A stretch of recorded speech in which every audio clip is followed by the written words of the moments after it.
Hello बच्चों, तो हम लोग फिजिक्स का अगला चैप्टर स्टार्ट करने जा रहे हैं, that is chapter number 6, superposition of waves. तो इस चैप्टर में बेसिकली बात होगी वेव्स की, और ये जो कॉन्सेप्ट है आपका सुपरपोजिशन ऑफ वेव्स, ये भी इंट्रोड्यूस किया जाएगा और उसके बारे में स्टडी किया जाएगा। पर ये कॉन्सेप्ट है क्या, वो उस पर जाने से पहले हम बात करेंगे वेव्स के बारे में कि वेव्स का मतलब क्या होता है। जब मैं कहता हूँ कि वेव ट्रैवल कर रहा है किसी मीडियम के थ्रू, या फिर एक पॉइंट से दूसरे पॉइंट तक जब वेव ट्रैवल करता है, तो वेव ट्रैवल करने का मतलब क्या है, मतलब क्या ट्रैवल कर रहा है जिसको आप वेव बोल रहे हो। ठीक है, आपके दिमाग में अक्सर कैसा है कि वेव की बात जब हम करते हैं तो आपके दिमाग में कुछ इस तरीके का एक पिक्चर आता है, भाई वेव ट्रैवल कर रहा है। लेकिन मुझे एक बात बताओ कि क्या ट्रैवल करता है ऐसे। क्या जैसे मान लो पानी के अंदर आपने वेव देखा होगा, तो क्या पानी के पार्टिकल्स आगे भाग जाते हैं? क्या पानी के पार्टिकल्स ऐसे आगे जाते हैं? या रस्सी में अगर मान लो रस्सी का एक हिस्सा आप बांध दो और उसका दूसरा हिस्सा इस तरह से आगे पीछे करो, तो रस्सी में भी वेव आ जाता है, स्ट्रिंग में भी वेव आ जाता है, जिसको हम लोग ट्रांसवर्स वेव बोलते हैं। पर क्या ये वेव जो है उसमें रस्सी के पार्टिकल्स आगे जा रहे हैं या कुछ और आगे जा रहा है? और क्या आगे जा रहा है जिसको हम बोलते हैं कि देखो वेव आगे जा रहा है, वेव आगे ट्रैवल कर रहा है ना। दूसरी बात ये कि ऐसा नहीं है कि वेव का पिक्चर सिर्फ ऐसा ही होता है, इनफैक्ट वेव का पिक्चर ऐसा भी होता है। ठीक है, इस तरह से भी आपको वेव देखने को मिल जाएगा। तो सिर्फ वेव ऐसा ही नहीं, बल्कि आपको ऐसे भी वेव दिखेगा। तो एग्जैक्टली वेव में होता क्या है, देखो वेव प्रोड्यूस कैसे करोगे। जैसे मान लो घर पे हो आप और आपके पास एक टब है, टब में पानी भरो और बीच में उंगली करो, उंगली करने से वेव प्रोड्यूस हो जाता है, ये तो पता है ना आपको। उंगली करके देखना, वेव प्रोड्यूस हो जाएगा। तो जैसे आप उंगली करते हो वैसे बीच में वेव प्रोड्यूस हो रहा है, और ये वेव चारों तरफ आपका भागने लग जाता है पानी के अंदर। तो मुझे एक बात बताओ कि क्या पानी के पार्टिकल्स भी आगे पीछे जाते हैं या ट्रैवल करते हैं? अगर पानी के पार्टिकल्स ट्रैवल कर रहे होते तो बीच में जो आपने उंगली किया था वहां से पानी खाली हो जाना चाहिए था, किनारे पे चले जाना चाहिए था। पर ऐसा नहीं होता है, पानी के पार्टिकल सिर्फ ऊपर नीचे करते हैं, समझे। और वेव आगे जाता है। वेव आगे जाने का मतलब होता है वेव ट्रैवल कर रहा है, इसका मतलब होता है आपका एनर्जी ट्रैवल कर रहा है, एनर्जी। ठीक है, एनर्जी ट्रैवल्स या फिर gets transferred, energy gets transferred. आपका एक पॉइंट से दूसरे पॉइंट तक एनर्जी ट्रांसफर हो रहा है, तो वेव में बेसिकली एनर्जी ट्रांसफर होता है। ठीक है, तो अब पार्टिकल्स जो है, पार्टिकल्स क्या करते हैं, पार्टिकल्स अपनी जगह पे ही होते हैं और वो आगे नहीं भागते हैं। याद रखना, पार्टिकल्स कभी भी, पार्टिकल्स का एक्चुअली आगे की ओर मोशन नहीं होता है। पार्टिकल्स अपने जगह पे ही होते हैं और वो बस अपने जगह पे रह के वाइब्रेट करते हैं, ऑसिलेट करते हैं, समझ गए। तो जैसे मान लो तुम्हारे पास ये मीडियम है, किसी मीडियम के थ्रू आपका वेव ट्रैवल कर रहा है। यार इसमें आगे क्यों नहीं बढ़ रही है, एक सेकेंड। हाँ ठीक है, किसी मीडियम के थ्रू आपका वेव जो है वो आगे ट्रैवल कर रहा है। अब ये मीडियम के पार्टिकल्स हैं, जैसे मान लो एयर में वेव ट्रैवल कर रहा हो, या फिर स्ट्रिंग का एग्जांपल लेते हैं, रस्सी में वेव आगे ट्रैवल कर रहा है, तो ये रस्सी के पार्टिकल्स हैं। तो ये रस्सी के पार्टिकल्स जो है ये एक्चुअली में आगे ट्रैवल नहीं करते हैं, बल्कि एनर्जी आगे ट्रैवल हो रहा है, एनर्जी आगे ट्रैवल किया जा रहा है, उसी को हम बोलते हैं कि देखो वेव ट्रैवल हो रहा है। पार्टिकल्स तो बस अपने जगह पे ऊपर नीचे ऑसिलेट करते हैं, किसी किसी केस में ऊपर नीचे ऑसिलेट करते हैं, किसी किसी केस में आगे पीछे ऑसिलेट करते हैं। पर पार्टिकल्स ऑसिलेट करते हैं, सिर्फ वाइब्रेट करते हैं और कुछ नहीं। पार्टिकल्स आगे नहीं भागते, उनका एक्चुअली मोशन नहीं होता है, मतलब एक जगह से दूसरी जगह पे डिस्प्लेसमेंट नहीं होता, मोशन नहीं होता है, बस वो अपने जगह पे वाइब्रेट करते हैं। ठीक है, और ये उनका मेन पोजीशन है, मेन पोजीशन से ऊपर जाएंगे नीचे आएंगे। और हम ऑसिलेशन पूरा चैप्टर पढ़ चुके हैं, तो ये जो भी पार्टिकल्स है आपका, ये आप समझ लो फिलहाल के लिए, जो भी हम वेव की बात करेंगे उस वेव में ये ऑसिलेशन यानी कि एसएचएम परफॉर्म करेंगे, सिंपल हार्मोनिक मोशन, ऑसिलेट करते जाएंगे। तो हमने सिंपल हार्मोनिक मोशन के बारे में ऑसिलेशन में पढ़ा था कि किस तरह से पार्टिकल का मेन पोजीशन से एक्सट्रीम पोजीशन के बीच में ऑसिलेशन चलता रहता है। एग्जैक्टली वैसे ही ऑसिलेशन आपका वेव के अंदर जो पार्टिकल्स है वो करता है। तो मतलब वेव का मतलब होता है एनर्जी का आगे बढ़ना पार्टिकल को वाइब्रेट करते करते, समझे। ये भाई आपका वेव का केस हो गया। तो अगर किसी मीडियम के थ्रू वेव आगे जा रहा है, मतलब एनर्जी आगे जा रहा है, और पार्टिकल्स अपनी जगह पे वाइब्रेट कर रहे हैं। स्ट्रिंग में, रस्सी में भी आपका यही हाल होता है, समझे।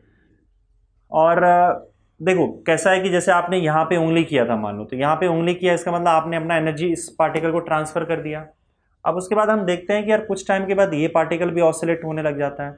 अब ऑसिलेशन हो रहा है, इसका मतलब क्या, उसके पास एनर्जी है, काइनेटिक एनर्जी, पोटेंशियल एनर्जी दोनों है। हमने देखा था ऑसिलेशन में कि काइनेटिक एनर्जी हाफ के A square minus X square, potential energy जो है वो हाफ के एक्स स्क्वायर होता है, टोटल एनर्जी हाफ के स्क्वायर हो जाता है। तो पार्टिकल के पास एनर्जी है, अगर वो ऑसिलेट कर रहा है तो काइनेटिक पोटेंशियल दोनों एनर्जी है। ये एनर्जी आई कहाँ से, इस पार्टिकल ने इस पार्टिकल को एनर्जी ट्रांसफर कर दिया, तो ये भी उछलने लगा। अब इसने इसको जब ट्रांसफर किया तो ये भी उछलने लगा, इसने इसको ट्रांसफर किया तो ये भी उछलने लगा, और इस तरह से particles to particle energy transfer होता चला जाता है। यही होता है वेव में। और जिस पार्टिकल के पास एनर्जी पहुंचेगा वो पार्टिकल ऑसिलेट होना चालू हो जाएगा, वो सिंपल हार्मोनिक मोशन यानी कि वाइब्रेट करना चालू कर देगा। एग्जैक्टली यही चीज होता है आपके वेव में, समझे।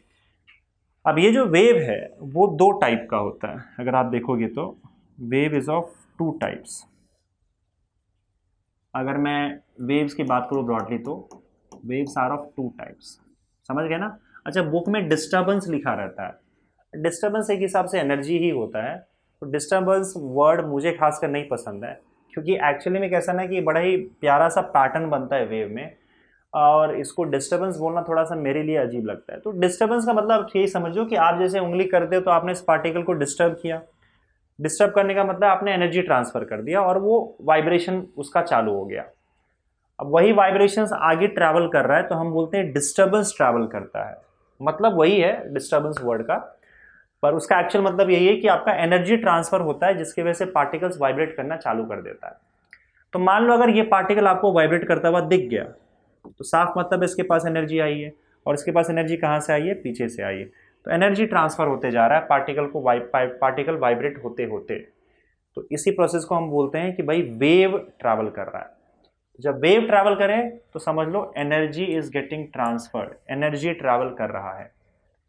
वेव्स, हम दो टाइप के वेव्स की यहाँ पे बात करेंगे। एक तो आपका मैकेनिकल वेव्स, इनफैक्ट ये मैकेनिकल वेव्स का ही स्टडी करेंगे हम लोग इस चैप्टर में, पर दो टाइप के वेव्स की हम जनरली बात करते हैं। एक होता है आपका मैकेनिकल वेव्स और दूसरा आपका होता है इलेक्ट्रोमैग्नेटिक वेव्स। अब ये दोनों क्या है मैं आपको एक्सप्लेन कर देता हूँ। इलेक्ट्रोमैग्नेटिक वेव्स, देखो इलेक्ट्रोमैग्नेटिक वेव्स का पूरा चैप्टर आपको 11th स्टैंडर्ड में था, अलग से डेडिकेटेड। इलेक्ट्रोमैग्नेटिक वेव्स ऐसा वेव होता है जिसको मीडियम की ज़रूरत नहीं होती है, मतलब ऐसा नहीं है कि कोई मीडियम रहना चाहिए, चाहे एयर, वाटर या रस्सी हो, सॉलिड मीडियम हो, ऐसा कोई मीडियम का रिक्वायरमेंट नहीं है। इलेक्ट्रोमैग्नेटिक वेव्स जो है इवन वैक्यूम से भी पास हो सकता है, बिना किसी मीडियम, बिना किसी पार्टिकल के, ठीक है। तो यहाँ पे इलेक्ट्रोमैग्नेटिक वेव्स के लिए no material medium is required, no material medium. अगर होगा तो भी जैसे एयर वाटर के थ्रू भी पास हो जाएगा, नहीं होगा वैक्यूम होगा तो भी इलेक्ट्रोमैग्नेटिक वेव्स पास हो सकता है। No material medium is required. तो जैसे आप लाइट की हम बात करें तो लाइट एक इलेक्ट्रोमैग्नेटिक वेव माना जा सकता है। तो लाइट वैक्यूम से भी ट्रैवल होता है, और भी बहुत सारे इलेक्ट्रोमैग्नेटिक वेव्स है, जैसे आपने सुना होगा x rays, gamma rays, ultraviolet rays. ये सारे के सारे वेव्स ऐसे हैं जिनको मीडियम की जरूरत नहीं है, वैक्यूम से भी ट्रैवल हो सकता है। लेकिन मैकेनिकल वेव्स की अगर मैं बात करूं तो mechanical waves requires medium, requires material medium. अगर मटेरियल मीडियम नहीं रहा तो ये पास ही नहीं होगा, ये ट्रैवल ही नहीं कर पाएगा, क्योंकि इसका ट्रैवल करने का तरीका ही यही है, ये particle to particle energy transfer करता है और फिर आगे बढ़ता है। मैकेनिकल वेव्स की बात कर रहा हूं मैं। तो अगर मीडियम ही नहीं होगा, पार्टिकल भी नहीं होंगे, तो फिर आगे कैसे बढ़ेगा, बढ़ ही नहीं सकता। तो अगर मैकेनिकल वेव्स आगे ट्रांसफर करना है तो आपको कुछ ना कुछ मीडियम चाहिए जिसके अंदर पार्टिकल्स हो, और हमें इलास्टिक मीडियम चाहिए होता है। अब उतने डिटेल में हम यहाँ पे नहीं जा रहे। इलास्टिक मीडियम मतलब यही कि अगर आप सपोज करो उसके पार्टिकल्स ऐसे हो कि जो ऑसिलेट कर पाए, अभी फिलहाल इतना ही समझो, पार्टिकल्स ऐसे हो जो ऑसिलेट कर पाए, ऐसा मीडियम चाहिए। उसके थ्रू ऑसिलेट करते करते आपका वेव आगे बढ़ेगा। अगर आपके पास मीडियम नहीं है, पार्टिकल्स नहीं है, तो ये वेव ट्रैवल ही नहीं कर पाएगा। अच्छा, ये वेव जो होता है ये दो टाइप का होता है, मैकेनिकल वेव्स। मैकेनिकल वेव्स दो टाइप का होता है, एक होता है ट्रांसवर्स वेव्स, और दूसरा होता है आपका लॉन्जिट्यूडिनल वेव्स। ठीक है, transverse waves and longitudinal waves. तो इसके बारे में हम चर्चा करते हैं थोड़ा सा भी। देखो ट्रांसवर्स वेव्स में क्या होता है, जब ट्रांसवर्स वेव ट्रैवल करता है किसी मीडियम के थ्रू, तो जिस डायरेक्शन में वेव जा रहा है, जैसे मान लो इस डायरेक्शन में आपका वेव जा रहा है,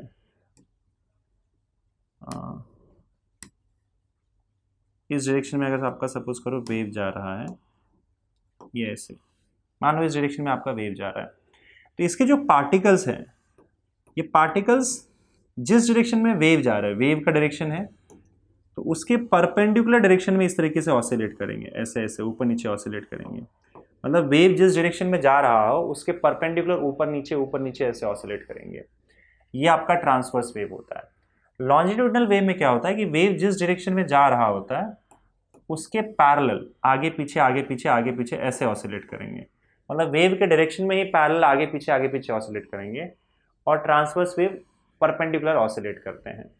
तो जब ट्रांसवर्स वेव किसी मीडियम से पास होता है तो वो उस मीडियम में इस तरीके से आपको शेप दिख जाएगा, जिसको हम लोग क्रेस्ट एंड ट्रफ बोलते हैं। जो ऊपर उठा हुआ हिस्सा होता है इसको हम लोग क्रेस्ट बोलते हैं, जो नीचे धंसा हुआ हिस्सा होता है उसको हम लोग ट्रफ बोलते हैं। तो जब ट्रांसवर्स वेव्स किसी मीडियम के थ्रू पास होता है तो उसके अंदर क्रेस्ट और ट्रफ का फॉर्मेशन हो जाता है। ट्रांसवर्स वेव का एक बहुत अच्छा एग्जांपल है, स्ट्रिंग के अंदर जो वेव होता है वो ट्रांसवर्स वेव होता है एक्चुअली। जो रस्सी है, रस्सी का एक हिस्सा अगर आप बांध दो, दूसरा हिस्सा लो और उसको ऊपर नीचे ऐसे ऑसिलेट करोगे तो उसमें ट्रांसवर्स वेव जनरेट हो जाता है। पार्टिकल्स ऊपर नीचे ऑसिलेट करते हैं और वेव आगे बढ़ता है। तो आप देख सकते हो बड़े प्यार से उसके अंदर क्या ये क्रेस्ट और टफ प्रोड्यूस हो जाता है। लॉन्जिट्यूडिनल वेव्स में अगर दूसरी बात करूं मैं यहाँ पे, तो लॉन्जिट्यूडिनल वेव्स में पार्टिकल्स आगे पीछे ऑसिलेट हो रहे हैं। तो यहाँ पे कैसा होता है ना कि कुछ जगह पे पार्टिकल्स जमा हो जाते हैं, कुछ जगह से दूर हो जाते हैं काफ़ी, फिर कुछ जगह पे जमा हो जाएंगे, फिर कुछ जगह पे दूर हो जाएंगे। इस तरह का वेव प्रोड्यूस होता है। तो जहाँ पे आपका जमा हो जाता है, एक सेकेंड, तो जहाँ पे पार्टिकल्स जमा हो जाता है उससे हम लोग, क्या हो गया है,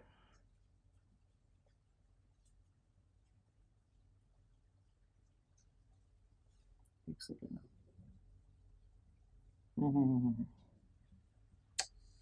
क्या हो रहा है यार, कोई मक्खी बैठी है क्या? बड़ा हो रहा है, छोटा हो रहा है?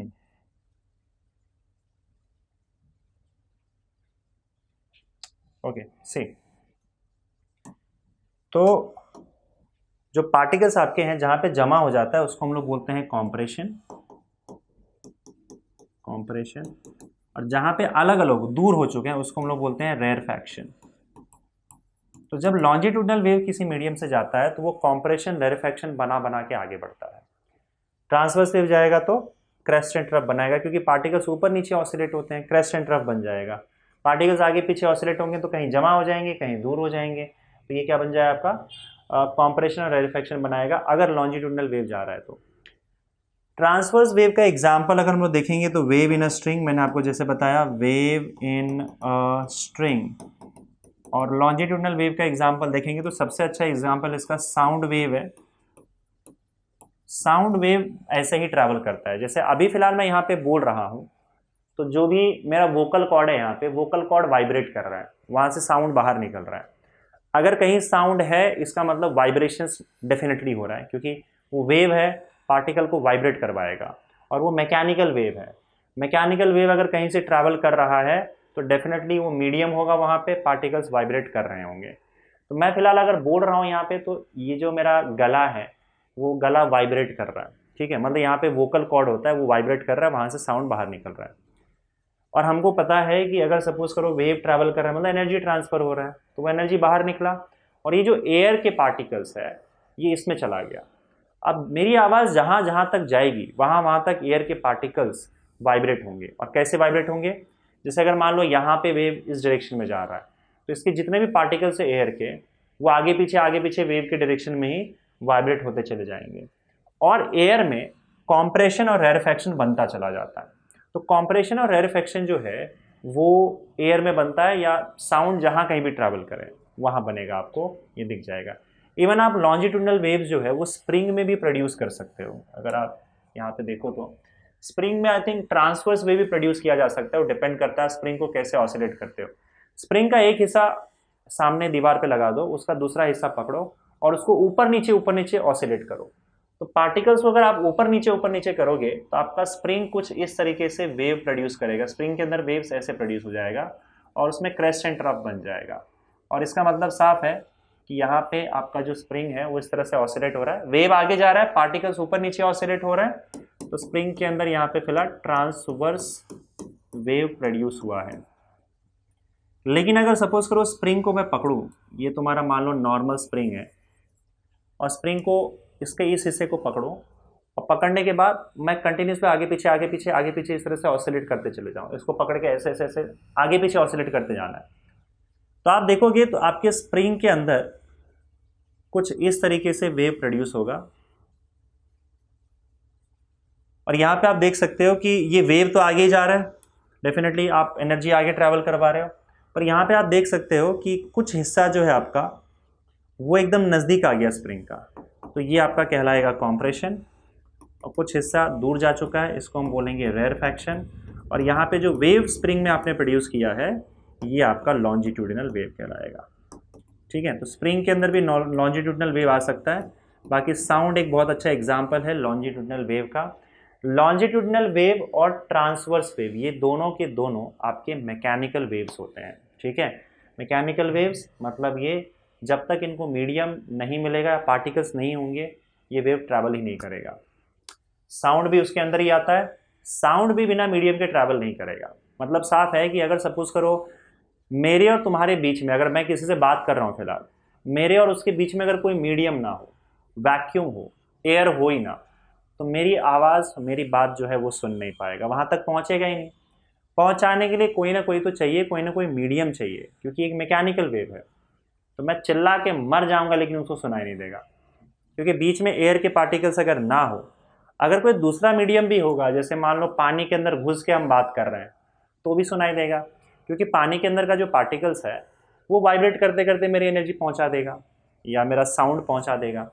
कोई ना कोई मीडियम चाहिए, कुछ नहीं रहा, वैक्यूम में दो लोग बात नहीं कर सकते, क्योंकि आवाज़ एक जगह से दूसरी जगह पहुंचेगी ही नहीं, पहुंचाने के लिए कोई पार्टिकल्स है ही नहीं। समझे? तो फिलहाल इलेक्ट्रोमैग्नेटिक वेव्स की बात तो नहीं होगी इस चैप्टर में, हम सिर्फ और सिर्फ मैकेनिकल वेव से डील करेंगे।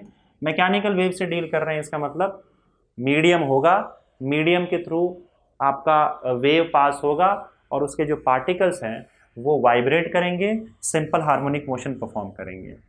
अगर वेव के डायरेक्शन के परपेंडिकुलर वाइब्रेट करेंगे तो ट्रांसवर्स वेव होगा और उसमें क्रेस्ट एंड ट्रफ बनेगा। अगर वेव के डायरेक्शन में आगे पीछे वाइब्रेट कर रहे हैं तो वो लॉन्जिट्यूडिनल वेव कहलाएगा और उसमें कॉम्प्रेशन और रेरफैक्शन बनेगा। ठीक है, इसको अगर आपको देखना है इसमें, तो देखो यहाँ पे लॉन्जिट्यूडिनल वेव और ट्रांसवर्स वेव के बीच में एग्जैक्ट डिफरेंस आपको दिख जाएगा। ट्रांसवर्स वेव में पार्टिकल्स ऊपर नीचे ऑसिलेट करने की वजह से क्रेस्ट और ट्रफ बनाएगा, और वैसे ही लॉन्जिट्यूडिनल वेव में आपका कॉम्प्रेशन, देख रहे हो कि कॉम्प्रेशन रेरफैक्शन कंटिन्यूसली बनता जाता है। यहाँ पे अगर ध्यान से देखो, किसी एक पार्टिकल को पकड़ो, हर पार्टिकल का हाल एक जैसा ही है, पर किसी एक पार्टिकल को पकड़ो, देखो जैसे इस पार्टिकल को पकड़ लो आप, अब इस पार्टिकल को आप देखोगे और ध्यान से, तो ये सिर्फ ऊपर नीचे ऑसिलेट कर रहा है, देख रहे हो, ऊपर जा रहा है इस तरीके से और फिर नीचे आ रहा है उसी सेम स्ट्रेट लाइन पे। ऐसा हर पार्टिकल यही काम कर रहा है, बस ऊपर नीचे ऑसिलेट कर रहा है। तो हमें देखने में लग रहा है कि कुछ तो आगे जा रहा है, पार्टिकल्स आगे जा रहा है, पर पार्टिकल्स आगे नहीं जाता है, सिर्फ वेव आगे ट्रैवल करता है, एनर्जी आगे ट्रैवल करती है।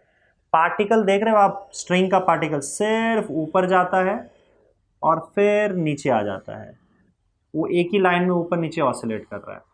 तो क्योंकि वेव के डायरेक्शन के परपेंडिकुलर ऑसिलेट कर रहा है पार्टिकल्स, तो ये ट्रांसवर्स वेव होगा। लॉन्जिट्यूडिनल वेव में देखो, पार्टिकल जो है वो जिस डायरेक्शन में वेव जा रहा है उसी डायरेक्शन में आगे पीछे कर रहा है। जैसे ये पूरा लाइन से एक पार्टिकल है, रेड कलर का जो दिखाया है यहाँ पे, लाइन से पार्टिकल्स है ये मीडियम के। ठीक है, मान लो उसका इक्विलिब्रियम पोजीशन है, तो इससे अब वेव आगे जा रहा है, तो वो क्या, देखो इसको रेड को अगर आप देखोगे ध्यान से तो आगे जा रहा है और उसके बाद फिर यहीं से पीछे आ रहा है। तो ये पार्टिकल आगे पीछे ऑसिलेट कर रहा है, किसमें, लॉन्जिट्यूडिनल वेव में। तो ये लॉन्जिट्यूडिनल वेव, ट्रांसवर्स वेव, दोनों आपका मैकेनिकल वेव हुआ। समझे? आगे बढ़ेंगे बच्चों, और यहाँ पे एक टॉपिक और देके रखा है आपको, that is progressive wave, just a second, back stage, जा जा जा जा, यस, यहाँ पे एक और चीज देके रखा है आपको, दैट इज प्रोग्रेसिव वेव। अब ये प्रोग्रेसिव वेव क्या है ये भी समझ लेते हैं। ये कोई अलग से कॉन्सेप्ट तो नहीं है आपका प्रोग्रेसिव वेव का, प्रोग्रेसिव वेव। देखो प्रोग्रेसिव वेव हम किसी भी वेव को बोल सकते हैं अगर वो कंटिन्यूसली आगे ट्रैवल करता जाएगा। जैसे मान लो मेरा साउंड है, साउंड एक प्रोग्रेसिव वेव हो गया। मैं अगर बोलूंगा और अगर मान लो कोई रुकावट ना हो बीच में, तो ये कंटिन्यूसली साउंड जो है किसी एक पर्टिकुलर डायरेक्शन में चलता जाएगा, जहां उसे मौका मिलेगा वहां पे कंटिन्यूसली वो ट्रैवल करता जाएगा। रस्सी है, मान लो बहुत लंबी सी रस्सी है और अगर उसमें आपने वेव प्रोड्यूस किया तो वो ट्रांसवर्स वेव होता है। ये ट्रांसवर्स वेव भी कंटिन्यूसली चलता चला जाएगा। तो कोई भी वेव अगर वो बिना किसी रुकावट के, बिना किसी ऑब्स्टेकल के अगर आगे चल सकता है कंटिन्यूसली, बिना उसका फॉर्म चेंज हुए, बिना उसके अंदर कोई चेंजेस आए हुए, अगर बिना किसी ऑब्स्टेकल के, बिना किसी रुकावट के अगर कंटिन्यूसली एक डायरेक्शन में वेव चलता चला जाता है तो हम उसे प्रोग्रेसिव वेव बोलते हैं। प्रोग्रेसिव वेव चलता जाएगा, प्रोग्रेस का मतलब ही वही होता है, चलते चले जाओ। तो जो भी वेव की हम बात कर रहे हैं फिलहाल ये प्रोग्रेसिव वेव ही है, ठीक है। प्रोग्रेसिव वेव में इलेक्ट्रोमैग्नेटिक वेव्स भी आएगा।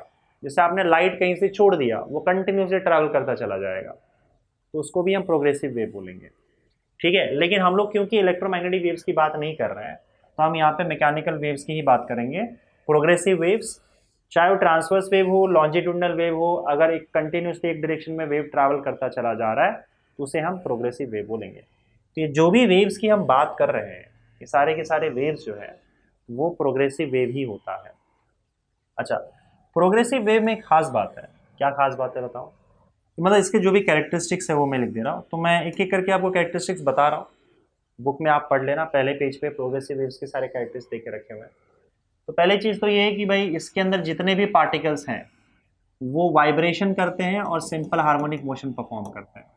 और उन सारे वाइब्रेशंस और सिंपल हार्मोनिक मोशन का जो टाइम पीरियड है, same time period, same frequency और सेम एम्पलीट्यूड, सब कुछ सेम है।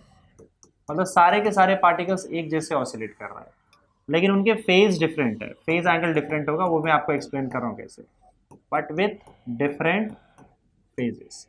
उनके फेजेस अलग अलग है।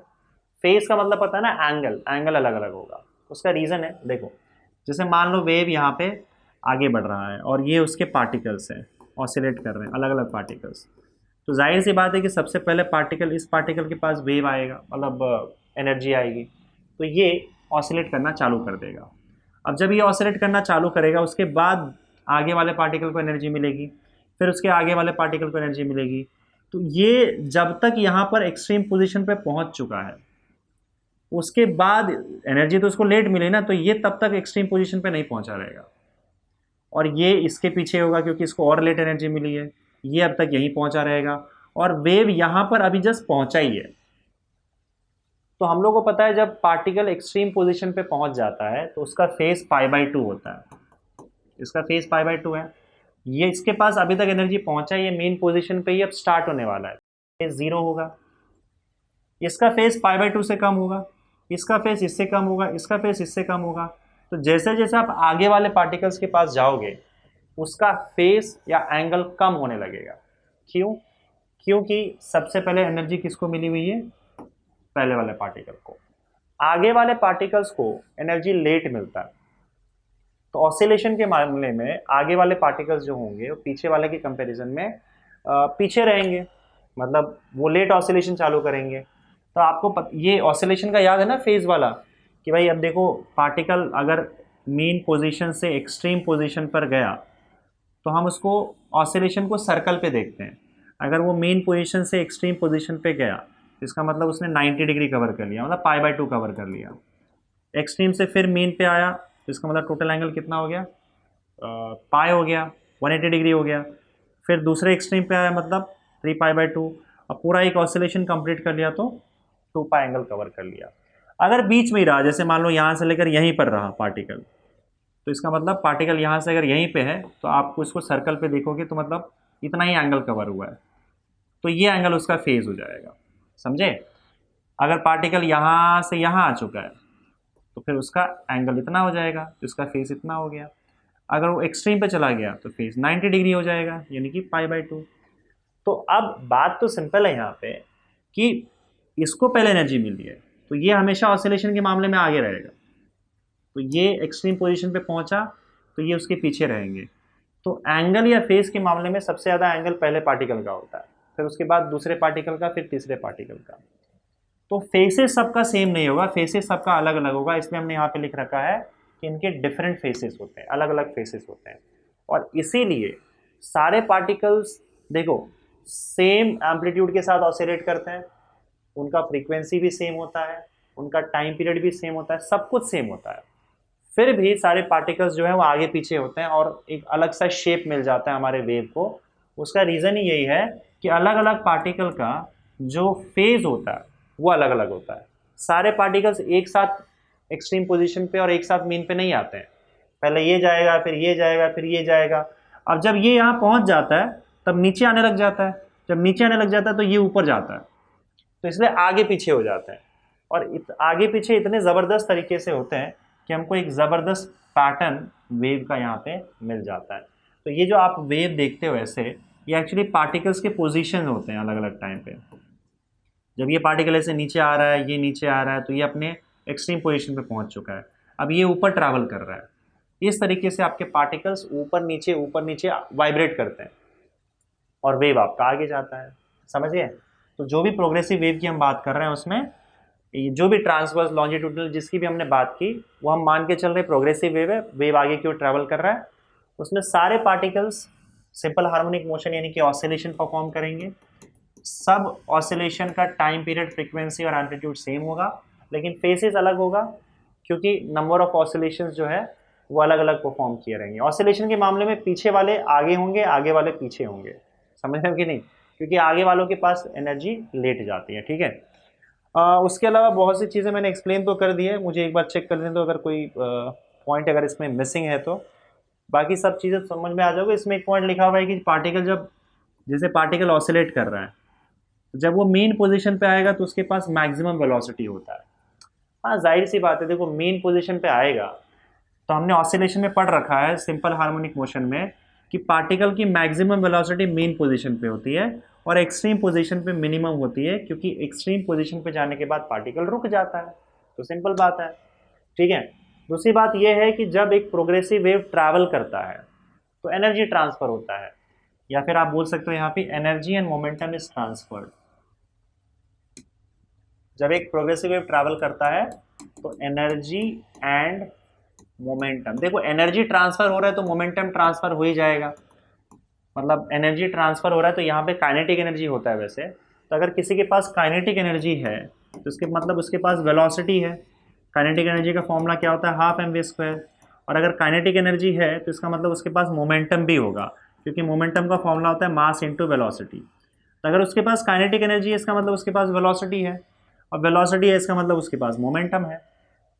तो अगर एनर्जी ट्रांसफर हो रहा है साथ ही साथ आपका मोमेंटम भी ट्रांसफर होगा, क्योंकि अगर उसके पास वेलोसिटी आ गई तो काइनेटिक एनर्जी भी रहेगा और मोमेंटम भी रहेगा। तो हम बोलते हैं energy and momentum are transferred. एक जगह से दूसरे जगह पे एनर्जी और मोमेंटम दोनों ट्रांसफर होते हैं, लेकिन याद रखना पार्टिकल ट्रांसफर नहीं होता है। ये बात मैं आपको पहले ही बोल चुका हूँ।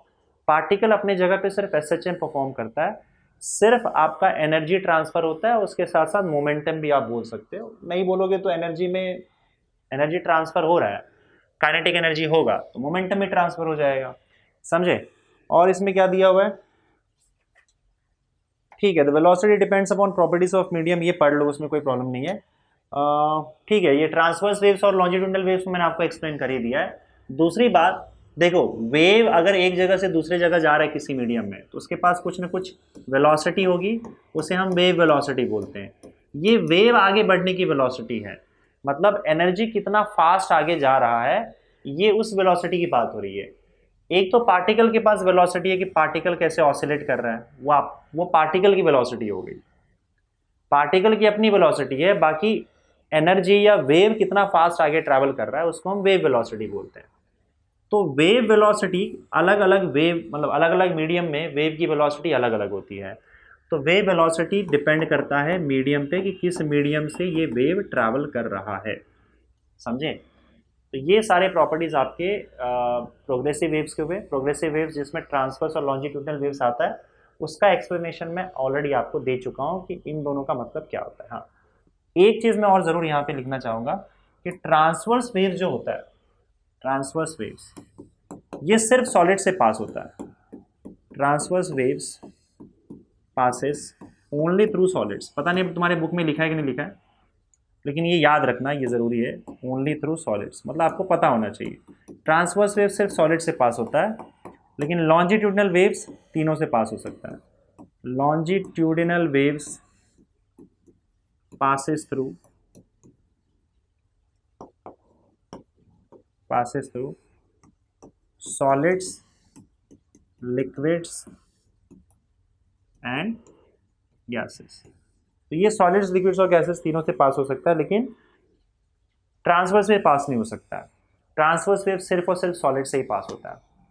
अच्छा, आपने देखा होगा कि सर वो जो पानी के अंदर वेव बनता है वो तो ट्रांसवर्स वेव ही होता है। नहीं भाई, पानी के अंदर जो वेव बनता है वो ट्रांसवर्स वेव नहीं होता है। एक्चुअली आपको दिखता इस शेप का है, पर ये अलग टाइप का वेव है जिसको हम लोग सरफेस वेव्स बोलते हैं। क्योंकि देखो ये सरफेस से निकल जाता है, पानी के सरफेस से निकल जाता है। तो ये वेव जो है सरफेस वेव्स, ये एक्चुअली में किसी मीडियम के थ्रू पास नहीं हो रहा है। ऐसा नहीं हो रहा है कि पूरा पानी ऊपर नीचे ऑसिलेट कर रहा है। पानी का सरफेस का जो एक हिस्सा होगा उसके थ्रू ये वेव निकल जाता है, सरफेस से निकल जाता है। इसलिए ये सरफेस वेव्स के कैटेगरी में आता है। ये अलग टाइप का वेव होता है, इसे हम ट्रांसवर्स वेव्स की कैटेगरी में नहीं रखते हैं। तो ये सरफेस से पास हो रहा है, ना कि किसी मीडियम से पास हो रहा है ना। तो यहाँ पे अगर मैं ट्रांसवर्स वेव की बात करूँ तो जो रस्सी के अंदर वेव था वो ट्रांसवर्स वेव था। आपका पूरी की पूरी रस्सी ही ऑसिलेट हो रही है।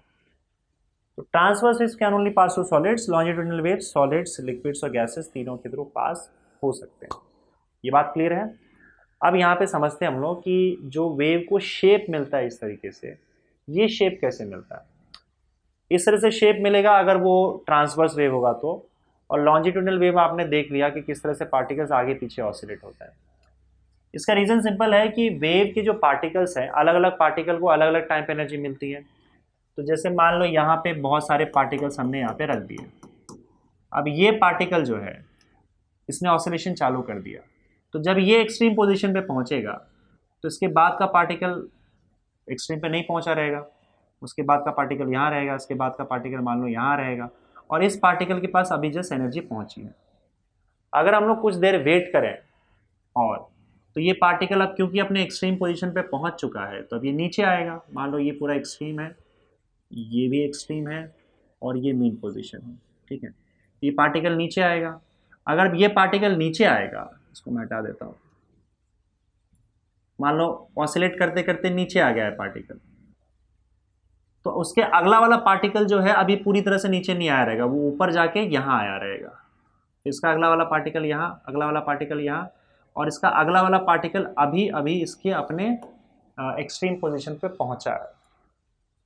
इसके अगला वाला पार्टिकल अभी तक एक्सट्रीम पोजीशन पे नहीं पहुंचा है, और उसका अगला वाला पार्टिकल भी नहीं पहुंचा, यहाँ पे है। इसका अगला वाला पार्टिकल यहाँ, इसका अगला वाला पार्टिकल यहाँ, और अब आपका जो वेव है वो इस पॉइंट पर पहुंच चुका है।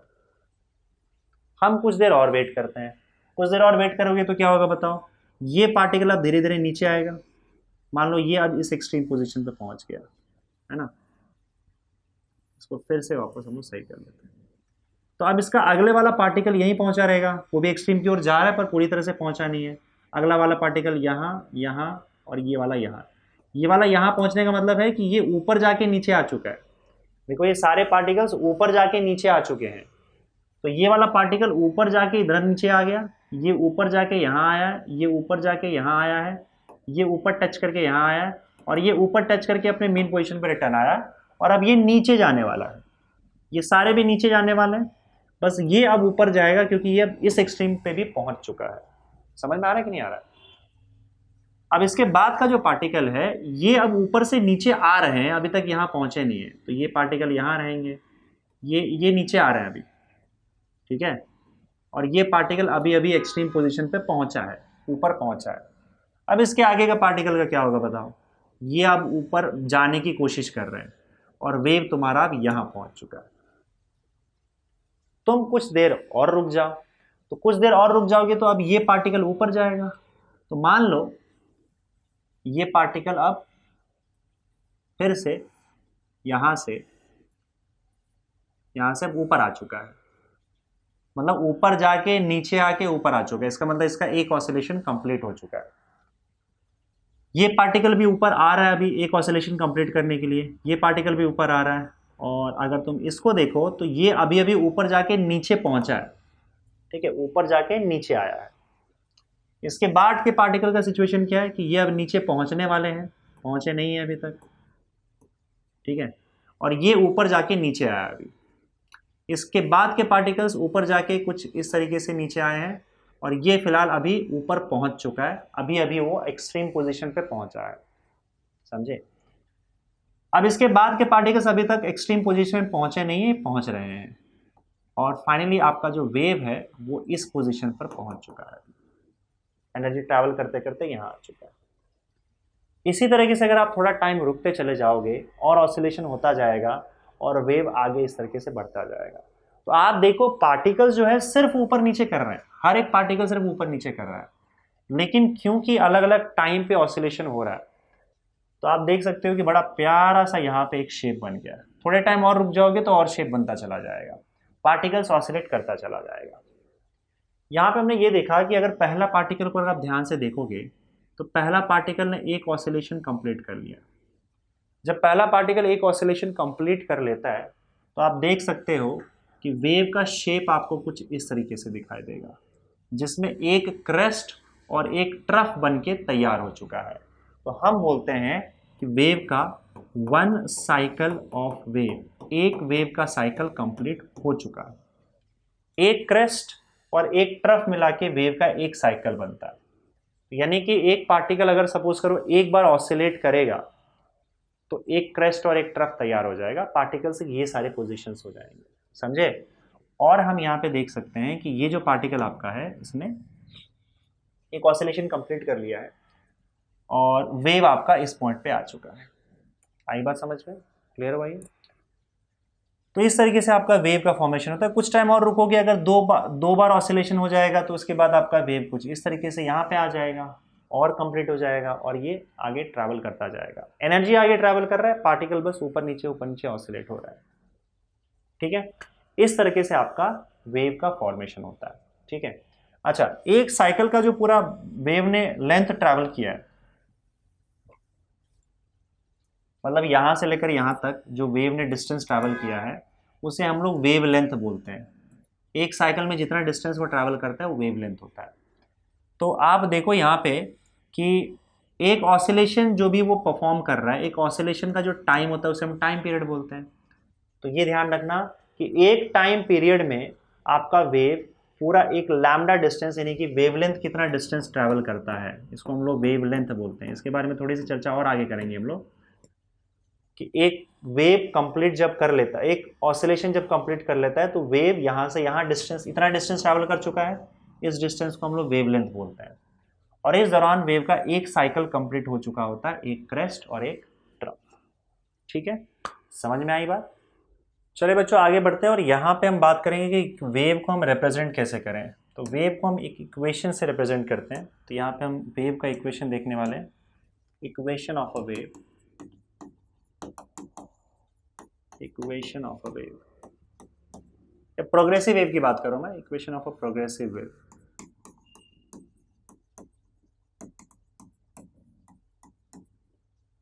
तो देखो प्रोग्रेसिव वेव का इक्वेशन का जो स्ट्रक्चर होता है वो कुछ ऐसा होता है, y of x t is equal to f of x minus v t. मतलब हम क्या कर रहे हैं, पार्टिकल का जो ऑसिलेशन होता है, पार्टिकल के ऑसिलेशन को हम y एक्सिस पे देख रहे हैं और आपका जो वेव है वो आपका x एक्सिस पे जा रहा है। तो वेव x एक्सिस पे जा रहा है और पार्टिकल वाइब्रेट कर रहा है y एक्सिस के लॉन्ग। तो इक्वेशन जो है वो आपका ऐसा होगा कि y is equal to something होगा और y जो होगा वो x और t का फंक्शन होगा, ठीक है। साथ ही साथ यहाँ पे देखो y जो है वो x माइनस वी टी का फंक्शन होगा, मतलब y के इस पूरे इक्वेशन में x होगा, t होगा और कहीं ना कहीं आपका ये फॉर्मेट भी होगा x माइनस वी टी, इसमें कहीं ना कहीं आपका एक्स माइनस वी टी छुपा हुआ होगा।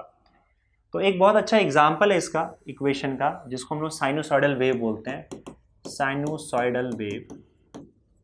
तो ये साइनोसॉइडल वेव आप देख सकते हो यहाँ पे, इसको हम ऐसे रिप्रेजेंट करते हैं, y is equal to a sine k x minus omega t, या तो omega t minus k x लिख सकते हो या के एक्स माइनस ओमेगा टी लिख सकते हो, दोनों भी चलेगा।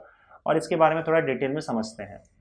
y का मतलब यही है कि पार्टिकल जो है y एक्सिस पे कहाँ पे है। जैसे मान लो आपका वेव कुछ ऐसे बना, तो मैं बोलूँगा कि ये पार्टिकल कहाँ पे y एक्सिस पे, तो अगर आप इसका मुझे y एक्सिस का डिस्टेंस बताएंगे तो ये इसका y का वैल्यू हो गया। तो ये y क्या रिप्रेजेंट कर रहा है, पार्टिकल का डिस्प्लेसमेंट y एक्सिस पे, ठीक है।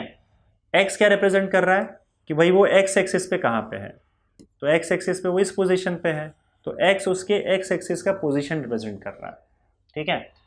और यहाँ पे आपका a क्या है, ये आपका एम्पलीट्यूड है। एम्पलीट्यूड मतलब पार्टिकल का मैक्सिमम डिस्प्लेसमेंट मीन पोजीशन से, मतलब यहाँ से लेकर यहाँ तक ये आपका एम्पलीट्यूड हो गया, this is amplitude. Particle maximum कितना डिस्टेंस वो मीन पोजीशन से ट्रैवल करता है, maximum displacement from the mean position, तो ये एम्पलीट्यूड हो गया पार्टिकल का। और इसमें ओमेगा जो है वो एंगुलर फ्रीक्वेंसी है, ओमेगा का फॉर्मूला 2 पाई एन होता है, जो हमने ऑसिलेशन में देखा था, जहाँ पे एन क्या है आपका, ओमेगा को हम क्या बोलते हैं, एंगुलर फ्रीक्वेंसी बोलते हैं, एंगुलर फ्रीक्वेंसी। और एन जो है वो आपका फ्रीक्वेंसी है, वेव का फ्रीक्वेंसी।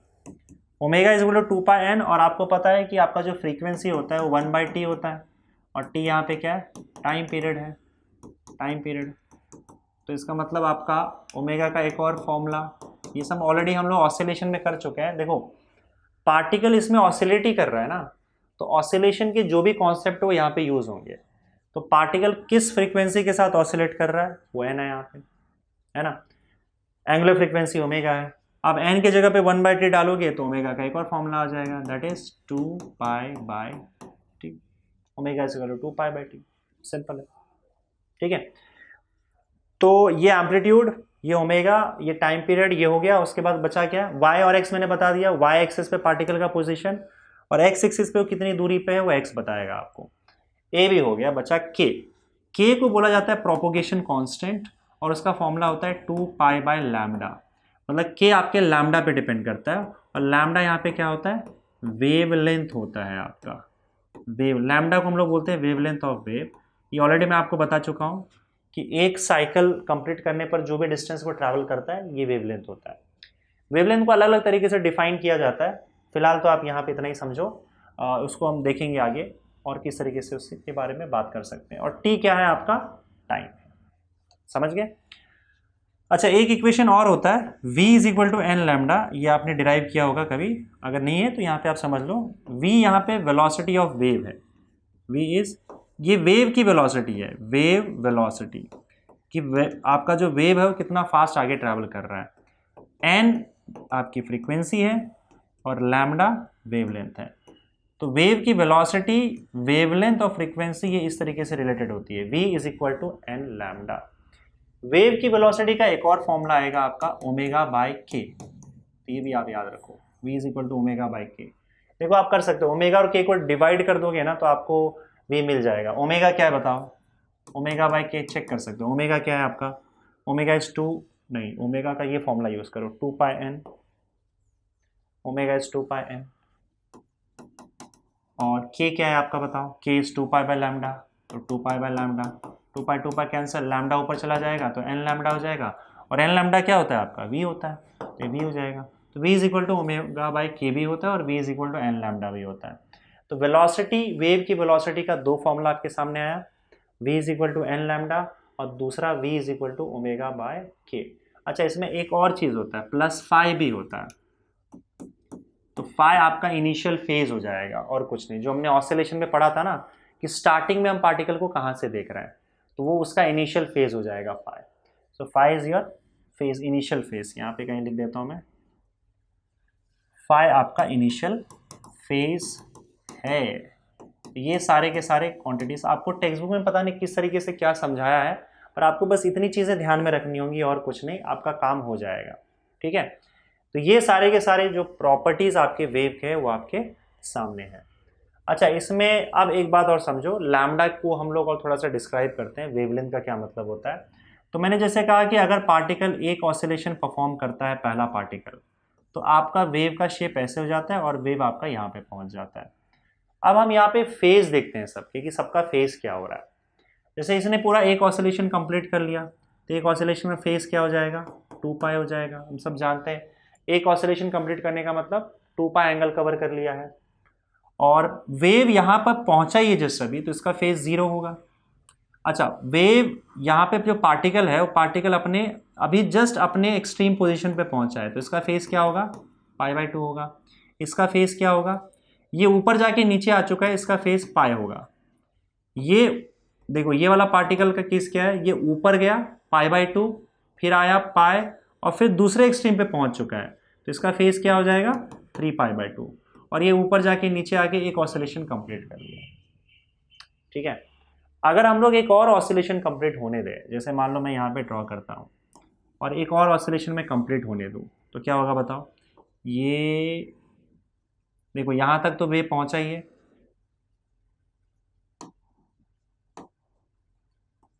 ये एक ऑसिलेशन कंप्लीट होने के बाद वेव यहाँ पर पहुँच गया। ठीक है, और इसके फेसेस मैंने लिख दिए हैं। अगर यहाँ से मैं एक और ऑसिलेशन कंप्लीट होने देता हूँ, इसका एक और ऑसिलेशन कंप्लीट होने देता हूँ, एक ऑसिलेशन कंप्लीट हो गया, एक और ऑसिलेशन अगर ये कंप्लीट करता है तो उसी समय ये भी एक ऑसिलेशन कंप्लीट कर देगा, ये एक ऑसिलेशन कंप्लीट किया रहेगा और इसने 2 ऑसिलेशन कंप्लीट किया रहेगा, तो वेव कुछ डिस्टेंस और आगे ट्रैवल कर जाएगा और यहाँ तक पहुँच जाएगा। ठीक है, नाउ सी, इसका फेज अभी 0 होगा, इसका π/2 होगा क्योंकि एक्सट्रीम पोजीशन पे आया है, इसका पाई होगा, इसका कितना होगा, 3π/2, क्योंकि अभी ये नेगेटिव एक्सट्रीम पे आया है, और क्योंकि ये पूरा ऑसिलेशन कंप्लीट कर चुका है तो इसका फेज 2π होगा। अच्छा, इसका कितना होगा, देखो अभी पिछले के कंपैरिजन में अगर मान लो इसने एक पूरा ऑसिलेशन कंप्लीट कर लिया है, जैसे ये पार्टिकल है, इसने एक पूरा ऑसिलेशन कंप्लीट कर लिया, इसके पहले वालों ने सबने एक एक ऑसिलेशन एक्स्ट्रा कवर कर लिया रहेगा, क्योंकि देखो वेव जस्ट यहाँ पे पहुंचा ही था। अब अगर इसने एक ऑसिलेशन कवर किया है तो इसका मतलब इसके पहले सबने एक एक एक्स्ट्रा ऑसिलेशन कवर किया होगा, तो एक एक एक्स्ट्रा ऑसिलेशन अगर कवर किया है तो 2π एंगल सबका बढ़ जाएगा। तो इसका पहले π/2 था, तो π/2 में 2π ऐड कर दो, तो 2π ऐड कर दोगे तो कितना हो जाएगा बताओ, 5π/2, इसका फेज 5π/2 हो जाएगा।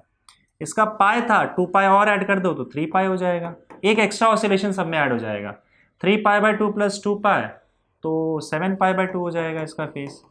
और यहाँ पे 2π था, एक ऑसिलेशन और कवर कर लिया तो 4π हो जाएगा।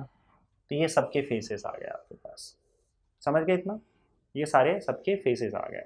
नाउ सी, इसमें अब क्या होता है कि वेवलेंथ को एक और तरीके से डिफाइन करते हैं हम लोग, जो वेव का जो वेवलेंथ है उसको एक और तरीके से डिफाइन करते हैं।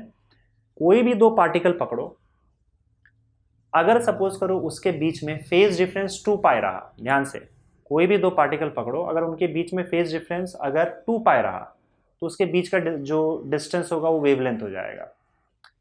अब देखो, इसका फेज 0 है, इसका फेज 2π है, तो इनके बीच का डिस्टेंस वेवलेंथ हो गया, समझे। ऐसा कोई भी 2 पार्टिकल आप पकड़ सकते हो। यहां पे चेक कर लेते हैं, इसका फेज क्या है 5π/2, इसका फेज क्या है π/2, 5π/2 माइनस π/2 कितना होता है, 5π/2 minus π/2 4π/2 that is equal to 2π। इन दोनों के बीच का फेज डिफरेंस, फेज के बीच का डिफरेंस यानी कि एंगल के बीच का डिफरेंस कितना हुआ, 2π।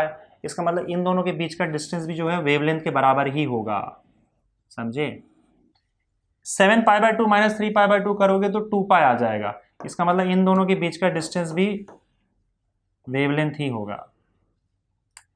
4π 2π इनके बीच का डिस्टेंस वेवलेंथ लैम्डा, ये तो हम जानते ही है, एक पूरा साइकिल कंप्लीट हो रहा है। इनफैक्ट अगर सपोज करो तुम ये पार्टिकल को पकड़ोगे और जस्ट उतनी दूरी पे ये पार्टिकल को पकड़ोगे तो इनके बीच का डिस्टेंस भी लैम्डा होगा, क्योंकि ये दोनों के बीच में भी फेज डिफरेंस जो होगा 2π होगा, फेज का जो डिफरेंस है वो 2π ही होगा। तो इसीलिए बचपन में ऐसे पढ़ाया जाता था कि 2 कॉन्सेक्यूटिव क्रेस्ट के बीच का डिस्टेंस या फिर 2 कॉन्सेक्यूटिव ट्रफ के बीच का डिस्टेंस वेवलेंथ के बराबर होता है या वेवलेंथ होता है। तो एक्चुअली में क्या होता है, फेज डिफरेंस अगर 2 पाई रहा तो उसके बीच का डिस्टेंस लैम्डा होगा, वेवलेंथ होगा। तो वेवलेंथ को ऐसे भी बताया जाता है। बाकी जो उससे मैंने आपको वेवलेंथ का बताया था कि अगर पार्टिकल एक ऑसिलेशन कंप्लीट करता है, कहाँ गया है, यहाँ पे, पार्टिकल अगर एक ऑसिलेशन कंप्लीट करे तो वेव जितना डिस्टेंस ट्रैवल करता है उस एक ऑसिलेशन वाले टाइम में, वो आपका वेवलेंथ होगा। उस वेवलेंथ के दौरान एक साइकिल वेव का कंप्लीट हो जाता है। अलग अलग तरीके से आप वेवलेंथ को डिफाइन कर सकते हो। एक तरीका और है वेवलेंथ डिफाइन करने का। वेवलेंथ ऐसा भी बोला जाता है कि दो पार्टिकल एक के बाद दूसरा, मतलब two consecutive particles, if they are in the same state of vibration then the distance between them is wavelength। मतलब distance between two particles, two consecutive particles, consecutive मतलब एक के बाद दूसरा, distance between two consecutive particles which are in the same state of vibration is also wavelength। अब ये क्या मतलब हुआ इसका? सेम स्टेट ऑफ वाइब्रेशन का मतलब क्या होता है? देखो, जो पार्टिकल्स एक साथ नाच रहे हैं, एक साथ वाइब्रेट कर रहे हैं, एक साथ ऊपर जा रहे हैं, एक साथ नीचे आ रहे हैं, उनको हम बोलते हैं सेम स्टेट ऑफ वाइब्रेशन। तो मैं एग्जांपल यहाँ पे दूंगा आपको इसको। तो जैसे मान लो वेव ट्रैवल हुआ, ठीक है, वेव ट्रैवल कर रहा है। अगर इस पार्टिकल ने एक ऑसिलेशन कंप्लीट कर लिया तो वेव यहाँ पहुँच जाएगा। अब इस पार्टिकल को देखो, ये पार्टिकल अपना ऑसिलेशन स्टार्ट करने वाला है और ये पार्टिकल अपना दूसरा ऑसिलेशन स्टार्ट करने वाला है।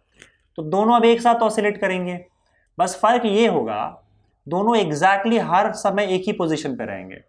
बस फर्क ये होगा कि इस पार्टिकल ने इससे पहले एक ऑसिलेशन ज्यादा कवर कर चुका है, और कुछ नहीं, ठीक है। अब इसके बाद अगर एक ऑसिलेशन ये कंप्लीट कर लेगा तो वेव आपका यहां पहुंच जाएगा। अब ये आपका मान लेते हैं पहला ऑसिलेशन स्टार्ट कर रहा है, ये अपना दूसरा ऑसिलेशन स्टार्ट करेगा और उसी समय ये तीसरा ऑसिलेशन स्टार्ट करेगा। अब ये तीनों पार्टिकल जो हैं वो आप देख सकते हो एक साथ ऑसिलेट करेंगे, फिर हर समय एक ही पोजीशन पे होंगे, ये एक्सट्रीम पे तो सब एक्सट्रीम पे। तो ये जो भी पार्टिकल्स है साथी आपका ए बी सी, ये सेम स्टेट ऑफ वाइब्रेशंस में, A B C same same state of vibrations, इसको हम बोलते हैं सेम स्टेट ऑफ वाइब्रेशंस। समझे कि एक साथ ऊपर जा रहे हैं, एक साथ नीचे जा रहे हैं, या फिर they are vibrating in phase. हम बोलते हैं कि इन फेज वाइब्रेट कर रहे हैं। इन फेज का मतलब ये होता है कि सेम स्टेट ऑफ वाइब्रेशन है इनका। यही नहीं बल्कि दूसरे पार्टिकल्स भी, जैसे इन पार्टिकल को पकड़ोगे आप, वेव अगर मैं थोड़ा और आगे जाने दो और एक्सेलरेशन करने दो, तो इन पार्टिकल्स का भी यही हाल है, क्योंकि सारे अपने एक्सट्रीम पोजीशन पे है और सब अब नीचे आने वाले हैं। बस फर्क ये रहेगा कि पीछे वाला जो होगा वो ऑसिलेशन के मामले में आगे रहेगा, उसने एक एक्स्ट्रा ऑसिलेशन कवर किया रहेगा। बाकी स्टेट तो सेम है ना, ऊपर नीचे ऊपर नीचे। इनफैक्ट ये वाले पार्टिकल को अगर आप पकड़ोगे यहाँ पे और ये वाले पार्टिकल को पकड़ोगे यहाँ पे, इस वाले को यहाँ पे, तो ये तीनों पार्टिकल भी सेम स्टेट ऑफ वाइब्रेशन में। तो ऐसे आपको सेम स्टेट ऑफ वाइब्रेशन वाले पार्टिकल्स को पकड़ना है और एक के बाद दूसरे पार्टिकल को देखना है। जैसे मान लो मैंने सेम स्टेट ऑफ वाइब्रेशन को पकड़ा, इसका इसका, ये सारे के सारे सेम स्टेट ऑफ वाइब्रेशन में है, तो एक के बाद दूसरा पार्टिकल, जस्ट एक के बाद दूसरा, ऐसे दो सेम स्टेट ऑफ वाइब्रेशन वाले जो पार्टिकल्स है उनके बीच का डिस्टेंस जो है वेवलेंथ हो जाता है लैम्डा। वैसे ही जैसे ए बी सी आगे डी ये वाला रहा, ये सारे क्या है, same set of, they are in the same state of vibration, ये सारे के सारे पार्टिकल्स। तो कोई भी दो पार्टिकल को पकड़ो एक के बाद दूसरा, जैसे मैंने बी और सी को पकड़ लिया, they are in the same state of vibration और एक के बाद जस्ट दूसरा है, तो इनके बीच का डिस्टेंस भी क्या हो जाएगा, वेवलेंथ हो जाएगा। तो इस तरीके से वेवलेंथ को अलग अलग तरीके से हम डिफाइन करते हैं। समझ गए? अच्छा, अब यहां पे हम तीन चीजों के बारे में बात करते हैं। एक तो फेज डिफरेंस को मैं यहां पे लिख रहा हूं डेल्टा फाई। फेज डिफरेंस का मतलब होता है वही एंगल के बीच का डिफरेंस। जैसे यहाँ पे दो पार्टिकल के बीच का एंगल का डिफरेंस क्या है, जैसे ये पार्टिकल और ये पार्टिकल के बीच में फेज डिफरेंस कितना है बताओ, 3 पाई 2 पाई, डिफरेंस पाई का है। वैसे ही इस पार्टिकल और इस पार्टिकल के बीच में फेज डिफरेंस क्या है, पाई का ही है। इस पार्टिकल और इस पार्टिकल के बीच में फेज डिफरेंस कितना है, 3 पाई पाई, 3 पाई माइनस पाई 2 पाई का डिफरेंस है। तो फेज डिफरेंस का मतलब होता है एंगल के बीच का डिफरेंस। दूसरा है पाथ डिफरेंस। तो फिलहाल यहां पे आप देखो, पाथ डिफरेंस का मतलब ये होगा कि दो पॉइंट के बीच में डिस्टेंस दो पॉइंट के बीच में जो डिस्टेंस होगा वो पाथ डिफरेंस कहलाएगा। तो यहाँ पे जैसे मान लो ये वाला पार्टिकल, ये वाला पार्टिकल, तो इसके बीच में ये जो डिस्टेंस आपको दिख रहा है ना, ये पाथ डिफरेंस हो गया दोनों का। दोनों पार्टिकल के बीच का जो डिस्टेंस होगा उसको हम पाथ डिफरेंस बोलेंगे। और तीसरा होता है आपका टाइम डिफरेंस। तीसरा आपका टाइम डिफरेंस। टाइम डिफरेंस का मतलब होता है कि जैसे एक पार्टिकल के पास, इसको मैं डेल्टा टी लिख रहा हूं, एक पार्टिकल के पास मान लो वेव पहुंचा, उसके बाद कितने टाइम के बाद अगले पार्टिकल पे वेव पहुंच रहा है, जिन दो पार्टिकल्स की हम बात कर रहे हैं। जैसे फॉर एग्जांपल अगर सपोज करो यहाँ पे वेव चालू हुआ और अब देखो वेव अलग अलग पार्टिकल पे पहुंच रहा है, तो मान लो अब यहाँ पे फिलहाल वेव इस पॉइंट पे पहुंच गया, तो इसमें और इसमें टाइम का कुछ ना कुछ गैप होगा। मतलब इस पार्टिकल और इस पार्टिकल के बीच में कितने टाइम के बाद वेव पहुंचा था, तो वो जो टाइम गैप होता है ना, उसी को हम लोग टाइम डिफरेंस बोलते हैं। तो इस पार्टिकल और इस पार्टिकल के बीच में जो टाइम गैप होता है वेव पहुंचने का, उस टाइम गैप को हम टाइम डिफरेंस बोलते हैं। इन तीनों के बीच में बड़ा प्यारा सा रिलेशन है, वो रिलेशन मैं यहाँ पे लिख दे रहा हूँ, तो आपको वो रिलेशन याद रखना है, उस पर क्वेश्चन आ सकते हैं। तो देखो होता क्या है, आप यहीं पे देख सकते हो कि अगर सपोज करो ये पार्टिकल यहाँ पे आपको दिख रहा है, अगर इसने एक पूरा ऑसिलेशन कंप्लीट कर लिया तो वेव पहुंच जाएगा यहाँ पे। अब वेव अगर यहाँ पे पहुंच जा रहा है तो ये मान लो पार्टिकल ए और ये पार्टिकल बी है, तो पार्टिकल ए और बी के बीच में देख लेते हैं हम लोग फेज डिफरेंस, पाथ डिफरेंस और टाइम डिफरेंस क्या होगा। और मैं यहाँ पे एक कॉलम बना लेता हूँ, ये कॉलम आपको याद रखना है। ठीक है, ये कॉलम कुछ ज़्यादा बड़ा नहीं बनाना है। तो पहले तो मैं यहाँ पे लिखूँगा phase difference, phase difference, phase difference delta phi. फिर दूसरा कॉलम होगा हमारा पाथ डिफरेंस का, पाथ डिफरेंस डेल्टा एक्स, यानी कि दो पार्टिकल के बीच का डिस्टेंस। और तीसरा होगा हमारा टाइम डिफरेंस, तो टाइम डिफरेंस में डेल्टा टी लिख देंगे। ओके, क्लियर है। अब देखो ध्यान से, फेज डिफरेंस, पाथ डिफरेंस और टाइम डिफरेंस, और एक कॉलम ही आएगा और कुछ नहीं, इसको हटा देते हैं। नाउ सी, ए और बी को कंपेयर करते हैं। देखो ए और बी के बीच में पाथ डिफरेंस क्या है, तो ये लैम्डा है, मतलब दोनों के बीच का डिस्टेंस क्या है, लैम्डा है। तो पाथ डिफरेंस लैम्डा है। अगर पाथ डिफरेंस लैम्डा है तो फेज डिफरेंस क्या होगा। अब हमें पता है कि इसने एक ऑसिलेशन कंप्लीट किया तो इसका फेज 2 पाई हो जाएगा। यहाँ पे वेव अभी जस्ट पहुंचा ही है तो इसका फेज क्या होगा, 0 होगा। तो दोनों के बीच का फेज डिफरेंस 2 पाई है।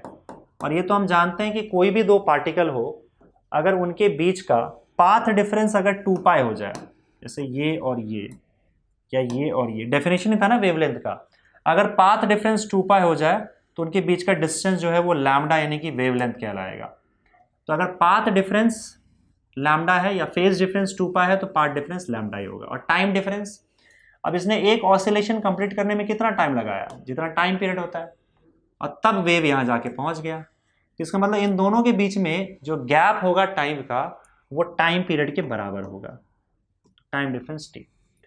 अब अगर मान लो आपको कोई दो पार्टिकल्स ऐसे दिए हैं रैंडमली उठा के, कि देखो ये पार्टिकल एक यहाँ है और एक यहाँ है, इन दोनों के बीच में बताओ फेज डिफरेंस कितना है, अगर पाथ डिफरेंस इतना है तो, ऐसा कुछ दिया क्वेश्चन, तो आपको ये टेबल यूज करना है।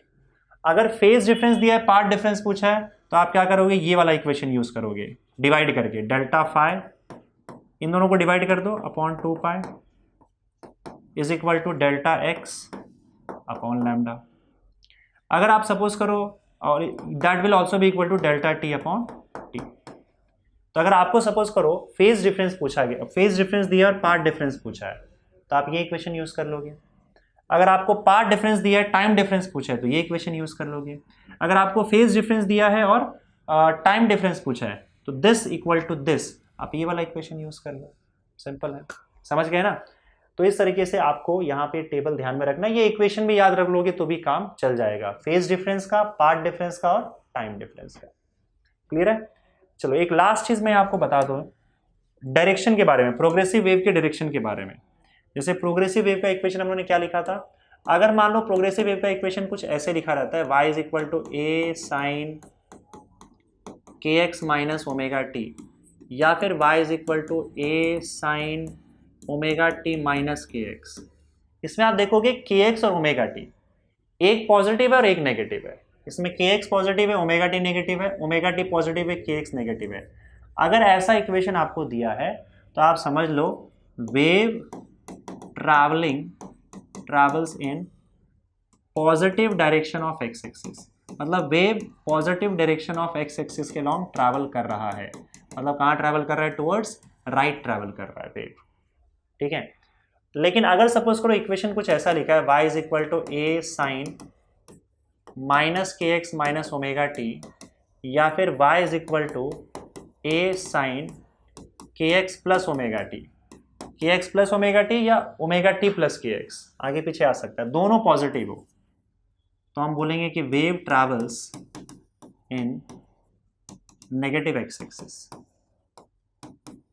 अगर दोनों पॉजिटिव हो या दोनों नेगेटिव हो, मतलब दोनों का साइन सेम हो, अगर माइनस माइनस या प्लस प्लस, यहाँ पे क्या था? एक प्लस एक माइनस एक माइनस एक प्लस, तो दोनों का साइन अगर सेम हो तो आपका wave negative direction of X axis में ट्रैवल कर रहा है, मतलब टुवर्ड्स लेफ्ट ट्रैवल कर रहा है। इस बात को आपको ध्यान में रखना है यहाँ पे, ठीक है।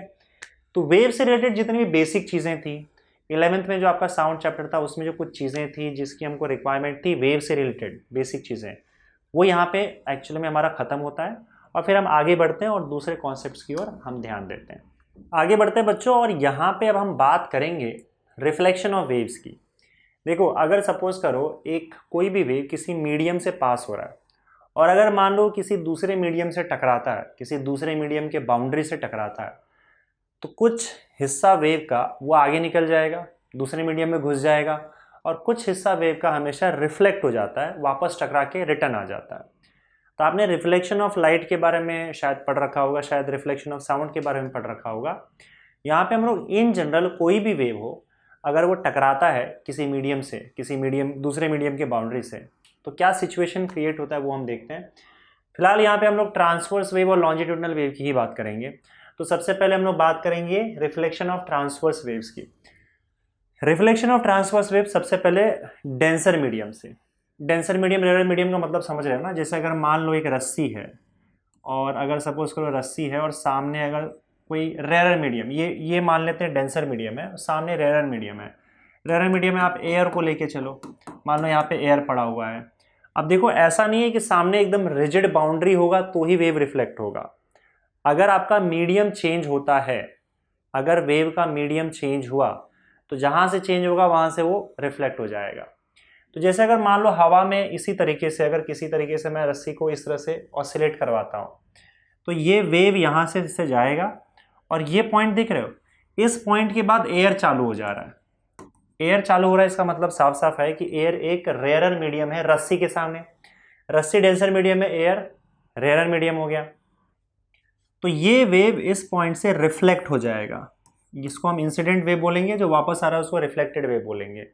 तो ये थोड़ा सा अजीब आपको ज़रूर लगेगा कि सर सामने तो रिजिड बाउंड्री होना चाहिए था, जैसे दीवार होनी चाहिए तब रिफ्लेक्ट होगा। ऐसा नहीं होता है, मीडियम चेंज हुआ तो रिफ्लेक्ट हो जाएगा। ये प्रॉपर्टी है वेव की कि भाई रस्सी जहाँ ख़त्म हुआ वहाँ से दूसरा मीडियम चालू हुआ तो उस हिस्से से वो रिटर्न हो जाएगा और रिफ्लेक्ट हो जाएगा। कुछ वेव आगे भी चला जाएगा, कुछ वेव रिफ्लेक्ट भी हो जाता है। वेव का मतलब साफ है कि एनर्जी है, तो एनर्जी आगे ट्रांसफर हो जाएगा कुछ हिस्सा यहाँ से रिफ्लेक्ट होगा, वापस भी आ जाएगा उसी रस्सी के अंदर, उसी मीडियम के अंदर। तो हम इसे कहेंगे कि आपका जो वेव है वो denser to rarer medium travel हो रहा था और आपका रिफ्लेक्शन जो है वो रेयरर मीडियम के बाउंड्री से हुआ है, reflection from boundary of the rarer medium. लेकिन अगर सपोज करो यहाँ पे एयर के बजाय एक दीवार होती और ये दीवार से आपने रस्सी बांध रखा होता, तब जो ये दीवार है वो रस्सी के सामने डेंसर मीडियम हो जाएगा। रस्सी आपका रेयरर मीडियम है और दीवार आपका डेंसर मीडियम है, तब भी वही हाल होगा, यहाँ से वेव रिफ्लेक्ट होगा। पर तब हम लोग बोलेंगे कि आपका वेव जो है वो डेंसर मीडियम से रिफ्लेक्ट हो रहा है। तो अब डेंसर मीडियम से और रेयरर मीडियम से रिफ्लेक्ट होने पर क्या फ़र्क नज़र आता है, यही हम लोग देखेंगे। तो सबसे पहले हम बात करेंगे reflection of transverse waves from a denser medium. तो वही सामने दीवार है, मान लो इस दीवार से आपका वेव रिफ्लेक्ट होगा। पहले हम ट्रांसवर्स वेव की बात कर रहे हैं। तो मान लो आपने एक ट्रांसवर्स वेव भेजा, ट्रांसवर्स वेव का मान लेते एक छोटा सा हिस्सा, बस एक पल्स भेजा आपने, मान लो आपने सिर्फ एक क्रेस्ट फॉर्म किया और उसको भेज दिया। ये सिर्फ समझने के लिए, आप पूरा वेव भेजोगे अलग बात है, हम सिर्फ ये चेक कर रहे हैं यहाँ पे कि सिर्फ अगर एक क्रेस्ट जाए तो उसके साथ क्या होता है। अब जब क्रेस्ट आगे ट्रैवल कर रहा है तो इसका मतलब क्या, जैसे ये आगे ट्रैवल कर रहा है तो इसका मतलब पार्टिकल्स, आगे के पार्टिकल्स उठते चले जाएंगे और पीछे के पार्टिकल्स बैठते चले जाएंगे, और ये क्रेस्ट आपका आगे ट्रैवल करता जाएगा इस तरीके से। मान लो ये क्रेस्ट आपका यहाँ पर पहुँच जाता है, अब उसके बाद भी वो प्रोसीजर चालू रखेगा। देखो ये डेंसर मीडियम है, याद रखना, एक दीवार है, दीवार से आपने इसको बांध रखा है रस्सी को, और ये डेंसर मीडियम है आपका, सॉरी मक्खी नहीं है कहीं, तो ये डेंसर मीडियम है। तो आप देखो ये पल्स से आगे कैसे बढ़ रहा था, जैसे आगे के पार्टिकल्स उठेंगे, पीछे के, यार ये मक्खी भाई हट जा, और आगे के पार्टिकल्स उठेंगे, पीछे के पार्टिकल्स बैठते चले जाएंगे, उठेंगे बैठेंगे, तो इस तरीके से आपका पल्स आगे जाएगा। जब इस पॉइंट पे आएगा तो इस पॉइंट पे भी दीवार का जो ये पार्टिकल है इसको ये वेव उठाने की कोशिश करता है, वेव ट्रैवल ही वैसा कर रहा है ना, तो इस दीवार जो कि डेंसर मीडियम है उसके पार्टिकल को धक्का मारता है ऊपर उठने के लिए, लेकिन सामने तो दीवार है, वो हिलने का नाम नहीं लेगा। तो न्यूटन्स, आपको पता है थर्ड लॉ ऑफ मोशन, अगर सपोज करो वो दीवार के पार्टिकल को धक्का मार रहा है तो उतना ही धक्का वो क्या करेगा, दीवार जो है उस पार्टिकल को भी नीचे मारेगा। और इस तरीके से होता क्या है, इस पार्टिकल की जो वेलोसिटी है ऊपर जाने वाली वो नीचे चले जाती है, और आपका जो वेव है वो उल्टा हो जाता है। इन द सेंस आपका जो क्रेस्ट है वो यहाँ पर ट्रफ बन जाता है। तो क्रेस्ट गया था, इसे हम इंसिडेंट वेव बोलेंगे कि दिस इज इंसिडेंट वेव, लेकिन जब रिटर्न हुआ तो धक्का लगने की वजह से उल्टा पड़ गया और पार्टिकल की वेलोसिटी उल्टी हो गई, पार्टिकल की वेलोसिटी उल्टी हो गई, क्रेस्ट गया था लेकिन रिटर्न में टफ आया, और ये आपका रिफ्लेक्टेड वेव है। ठीक है, अब क्योंकि पार्टिकल जो ऑसिलेट कर रहा था, जो ही पार्टिकल रस्सी का ऑसिलेट कर रहा था ऊपर की ओर, वो अचानक से टर्न ले लिया उसने। तो देखो जब पार्टिकल यहाँ जा रहा है मान लो, और अगर उसका टर्न हो जाए 180 डिग्री से, तो यहाँ पे इसका फेज बदल जाता है, इसका फेज चेंज हो जाता है कितने से, पाई रेडियन, पाई रेडियन, यानी कि 180 डिग्री से फेज चेंज हो जाता है। So phase changes by pi radian, इस केस में आपका फेज चेंज होता है, समझे। क्योंकि देखो सिंपल सी बात है, अगर मान लो ये पार्टिकल यहाँ से ऑसिलेशन चालू कर रहा है, जब ये आगे जाएगा एक्सट्रीम पोजीशन पे तो इसका एंगल π/2, फेज π/2 होगा, ठीक है। और जब ये मेन पोजीशन पे था, जब आगे जाने ही वाला था, तब इसका फेज 0 था। अब जब वो एक्सट्रीम पोजीशन पे गया तो फेज π/2 हो गया, और जब वो रिटर्न वापस अपने मेन पोजीशन पे आया तो इसका फेज पाई हो गया, और ये अब इस डायरेक्शन में जा रहा है। तो आप देख सकते हैं कि पार्टिकल जब इस डायरेक्शन में जा रहा था तो उसका फेज हमने 0 लिखा था, और जब वहाँ जाके यहाँ पे आए तो उसका फेज पाई हो गया। इसका मतलब पार्टिकल की अगर डायरेक्शन आप पार्टिकल का बदल देते हो तो उसके फेस में पाई रेडियन से चेंज आ जाता है, यानी कि 180 डिग्री का फेस चेंज हो जाता है। तो यहाँ पे क्योंकि पार्टिकल वेलोसिटी रिवर्स हो गया है तो 180 डिग्री का फेस चेंज आपको देखने को मिलेगा यहाँ पे, ठीक है। Face changes by pi radian, यहाँ पे लिख दो face changes by pi radian. Both wave velocity and particle velocity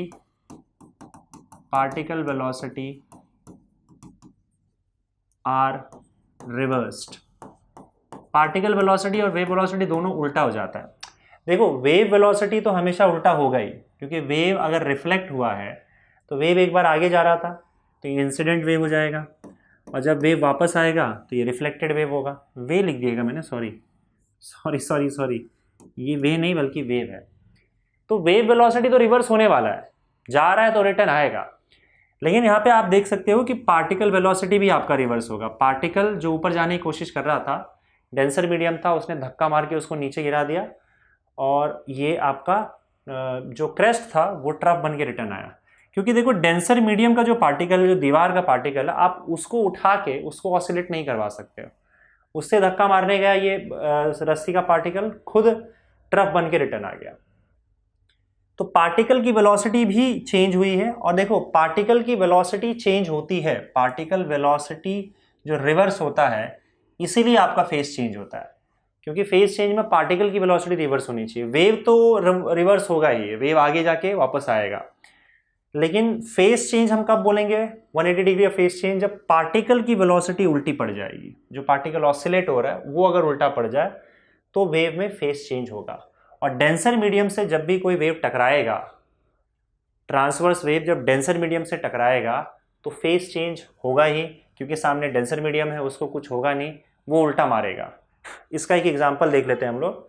जैसे मान लो ये आपका यहाँ पे दो रस्सी है, एक रस्सी में हम लोग ने हाथी को लटका रखा है। हाथी हाथी, अब देख लो हाथी कैसे बनाओगे तुम। हाथी को लटका रखा है और दूसरे में हम लोग ने एक चींटी लटका रखी है, एंड चींटी। अब हुआ क्या, देखो आपने क्या किया, ये चींटी को पकड़ा और उसके बाद फिर ऊपर उठाया और छोड़ दिया, तो क्या होगा बताओ। चींटी है भाई, ये इसके पास उतना पावर नहीं है। चींटी ऐसा गया और उसके बाद इससे टकराया, और टकराने के बाद हाथी को कुछ नहीं हुआ, हाथी के वेलोसिटी को आगे धकेल नहीं पाया, बल्कि हाथी से टकराने के बाद हाथी ने उसको उल्टा वापस से रिएक्शन फोर्स लगा के चींटी को वापस धकेल दिया। तो चींटी आई, टकराई, और चींटी का वेलोसिटी इस डायरेक्शन में था, हाथी ने क्या किया बताओ, उसके वेलोसिटी को उल्टा कर दिया। जो चींटी थी उसके वेलोसिटी को, चींटी यहाँ आ रही थी, उसके वेलोसिटी को उल्टा करके वापस भेज दिया। तो चींटी के फेस में पाई रेडियन का चेंज आ गया। अब यही सेम चीज अगर सपोज करो हम हाथी के साथ करें तो होने वाला है क्या? नहीं। हाथी को अगर थोड़ा सा आप पीछे से पुश करो और छोड़ दो तो क्या होगा बताओ? तो हाथी आगे जाएगा। अब ऐसा है क्या कि चींटी से टकराएगा उसके बाद रिटर्न आ जाएगा? नहीं, हाथी आगे जाएगा तो चींटी को लेके आगे जाएगा। हाथी के वेलोसिटी में कुछ फर्क नहीं पड़ने वाला है। हाथी डेंसर मीडियम, चींटी रेयर मीडियम। तो अगर वो डेंसर मीडियम है हाथी, तो जाएगा जैसे जाएगा वैसे चींटी को लेके आगे जाएगा। हाथी का वेलोसिटी याद रखना रिवर्स नहीं होने वाला है। हाथी जैसा वेलोसिटी है उसी वेलोसिटी को कंटिन्यू करेगा। तो वही सेम चीज, यार ये मक्खी ने बहुत परेशान कर दिया है, हट, सॉरी सॉरी सॉरी सॉरी। तो हाथी और चींटी समझ गए ना? हाँ ठीक है। देखो उसी तरीके से आपको यहां पे ध्यान देना होगा कि सामने डेंसर मीडियम है, हाथी पड़ा हुआ है, उसके पार्टिकल के, उसको अगर आप ऑसिलेट करवाना चाहो डेंसर मीडियम के पार्टिकल को, नहीं होने वाला है। डेंसर क्या करेगा, उल्टा जो चींटी है तुम्हारा, क्योंकि वेव स्ट्रिंग से जा रहा है और स्ट्रिंग यहाँ पे रेयर मीडियम है, उसी के वेलोसिटी को रिवर्स करके वापस भेज दिया, और इसके वजह से जो वेव गया ट्रफ क्रेस्ट जाएगा तो ट्रफ बन के वापस आएगा, ट्रफ जाएगा तो क्रेस्ट बन के वापस आएगा। पार्टिकल की वेलोसिटी उल्टी पड़ गई, इसके वजह से फेस चेंज हो गया, पाई रेडियन से फेस चेंज हो गया। तो यहां पे हम लिख सकते हैं एक और चीज, crest is reflected back as trough and trough is reflected back as crest. Crest trough बनकर वापस आएगा और ट्रफ क्रेस्ट बनकर वापस आएगा। ठीक है, बुक में शायद बहुत सी चीज़ें एक्सप्लेन की गई है, लेकिन इन सब का सार यही है, ये दो तीन चीज़ें जो आपको ध्यान में रखनी है। तो यहाँ पे क्या था बताओ, reflection of transverse waves from a denser medium. अब हम लोग क्या करते हैं, ट्रांसवर्स वेव को रेयर मीडियम से रिफ्लेक्ट करवाते हैं। तो B from a rare medium, अब तब देखते हैं क्या होता है, फ्रॉम अ रेयर मीडियम। अब रेयर मीडियम से रिफ्लेक्ट हो रहा है, इसका मतलब वेव खुद डेंसर मीडियम में ट्रैवल कर रहा है। अब जो वेव खुद ट्रैवल कर रहा है किस में ट्रैवल कर रहा है, मान लो आपका जो वेव है ये रस्सी है, रस्सी अब इस बार डेंसर मीडियम है और सामने रेयर मीडियम है, मतलब मान के चलो एयर है, तो अब ये रेयर मीडियम है, एयर है या कुछ भी और होगा, लेट्स से पानी है या कुछ और है, मतलब रस्सी से रेयर मीडियम होना चाहिए। रस्सी के कंपैरिजन में यहाँ पे सामने रेयर मीडियम होना चाहिए। तो अब सामने रेयर मीडियम है और वेव खुद डेंसर मीडियम में ट्रैवल कर रहा है। तो फिर तुम इस क्रेस्ट को भेजो, पल्स को भेजो। अब जब ये यहाँ पर पहुँचेगा इस पॉइंट पे, तो ये आपका इंसिडेंट वेव हो गया। तो जब ये यहाँ पर पहुँचेगा तो अब वो क्या करेगा बताओ, एयर के पार्टिकल्स को अब ये यहाँ पे उसको ऊपर उठाने की कोशिश करेगा, और अब एयर के पार्टिकल्स उठ जाएंगे क्योंकि अब ये चींटी हो चुका है। तो उसको जब मारेगा धक्का एयर के पार्टिकल्स को तो वो उठ जाएगा।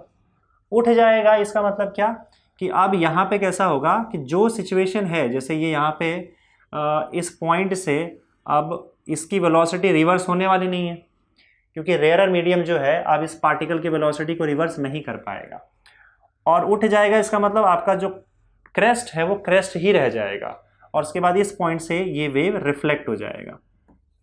ठीक है, रिफ्लेक्ट हो जाएगा और इसके फेस को कुछ फर्क नहीं पड़ेगा, क्योंकि इंसिडेंट वेव और ये क्या है, रिफ्लेक्टेड वेव है। क्योंकि देखो अब जो रेयर मीडियम है उसके पार्टिकल की वेलोसिटी को रिवर्स नहीं कर पाया, क्योंकि इसने धक्का मारा तो एयर के पार्टिकल्स धक्का लग गया, उनको ऊपर चला गया। क्योंकि अब सामने रेयर मीडियम है तो ये अब रस्सी का कुछ नहीं कर पाएगा, क्योंकि रस्सी अब डेंसर मीडियम बन चुकी है। तो इस बार जो आपका पार्टिकल है रस्सी का, उसका वाइब्रेशन का फेस चेंज नहीं होगा, क्योंकि पार्टिकल वेलोसिटी रिवर्स नहीं हुई है। तो ऐसे केस में हम बोल सकते हैं wave velocity is reversed. Wave velocity reverse होगा ही, वेव वेलोसिटी इज रिवर्स्ड, क्योंकि वेव की वेलोसिटी उल्टी तो होगी, क्योंकि वेव रिफ्लेक्ट हो रहा है ना। Particles velocity is not reversed, particles velocity is not reversed, और जिसकी वजह से पार्टिकल की वेलोसिटी देखो, जो वाइब्रेशन पार्टिकल का था इसमें आपके क्या बोलते हैं स्ट्रिंग में, रस्सी में, वो रिवर्स नहीं हुआ, जैसा था वैसे ही जा रहा था। और इसकी वजह से वो क्रेस्ट है तो क्रेस्ट ही हो गया, और क्रेस्ट वापस रिटर्न आ जाएगा यहाँ पे। तो इसका मतलब यहाँ पे आप बोल सकते हो कि no phase change, no phase change, phase change यहाँ पर नहीं होता है। इसी की वजह से crest is reflected back as crest, trough is reflected back as trough. Crest गया तो क्रेस्ट वापस आएगा, ट्रफ जाएगा तो ट्रफ वापस आ जाएगा। बात समझ में आ गई? ये हुई बात आपके ट्रांसवर्स वेव की, ठीक है। इसी तरीके से अगर आप एक लॉन्जिट्यूडनल वेव भेजोगे तो लॉन्जिट्यूडनल वेव भी रेयर मीडियम से टकरा के रिटर्न आएगा और डेंसर मीडियम से टकरा के रिटर्न आएगा, पर वो थोड़ा सा उसमें केस अलग है, वो केस भी हम आगे देखेंगे। ये क्या हो गया भाई, यार ये मक्खी ने परेशान कर दिया, यहाँ वहाँ बैठ बैठ के मेरी हालत ख़राब कर रहा है। जस्ट अ सेकेंड ना, एक्सपोर्ट कहाँ करवा दिया इसने?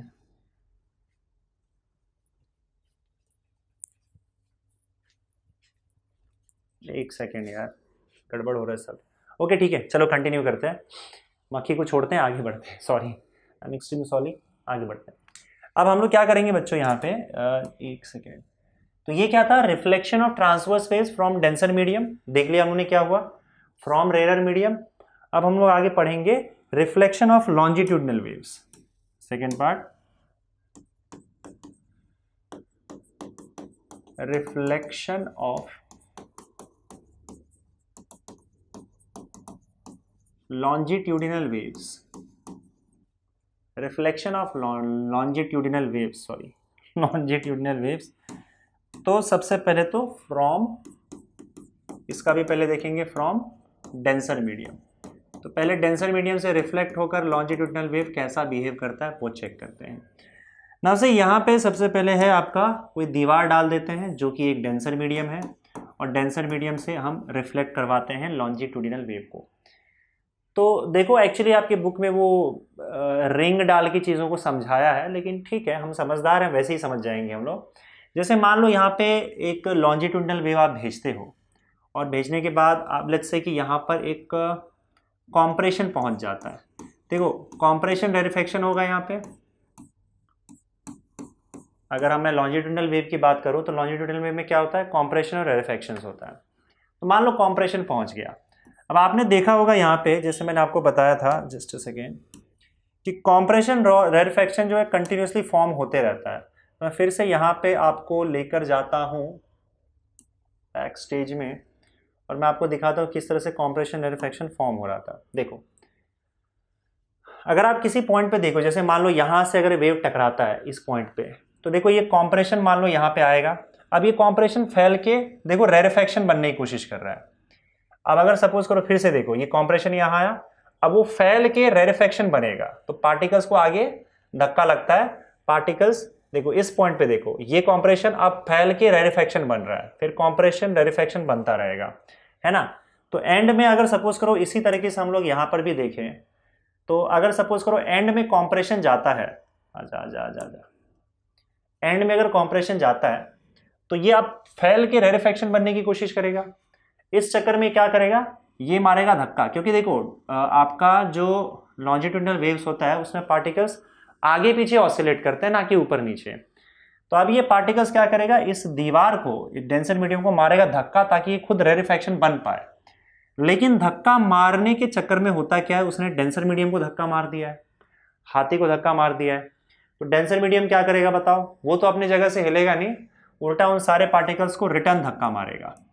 तो रिटर्न जब धक्का मारता है तो पार्टिकल्स यहीं जमा रह जाते हैं और ये फैल के रेरिफैक्शन नहीं बन पाते हैं। समझे, फैल के रेरिफैक्शन नहीं बन पाते हैं तो कॉम्प्रेशन गए हैं तो कॉम्प्रेशन ही रिटर्न आ जाएंगे। तो इंसिडेंट कॉम्प्रेशन, रिफ्लेक्टेड भी कॉम्प्रेशन। देखो अब ये थोड़ा सा उल्टा है इस केस में, जो हम लोगों ने उधर पढ़ा था कि यहां पे देखो पार्टिकल की वेलोसिटी रिवर्स हुई है। पार्टिकल आगे धक्का मारने की कोशिश कर रहा था डेंसर मीडियम को, लेकिन डेंसर मीडियम ने उसको पलट के सारे पार्टिकल्स के वेलोसिटी का डायरेक्शन उल्टा कर दिया, ठीक है। और कॉम्प्रेशन को रेरिफैक्शन नहीं बनने दिया, फैलने ही नहीं दिया, तो कॉम्प्रेशन कॉम्प्रेशन बन के ही रिटर्न आ जाएगा। तो डेंसर मीडियम में फिर से मैं यहां पे बोलूंगा कि यहां पे आपका wave velocity is not reversed. अरे भाई ये क्या टाइम पास कर रहा है, परेशान कर दिया है।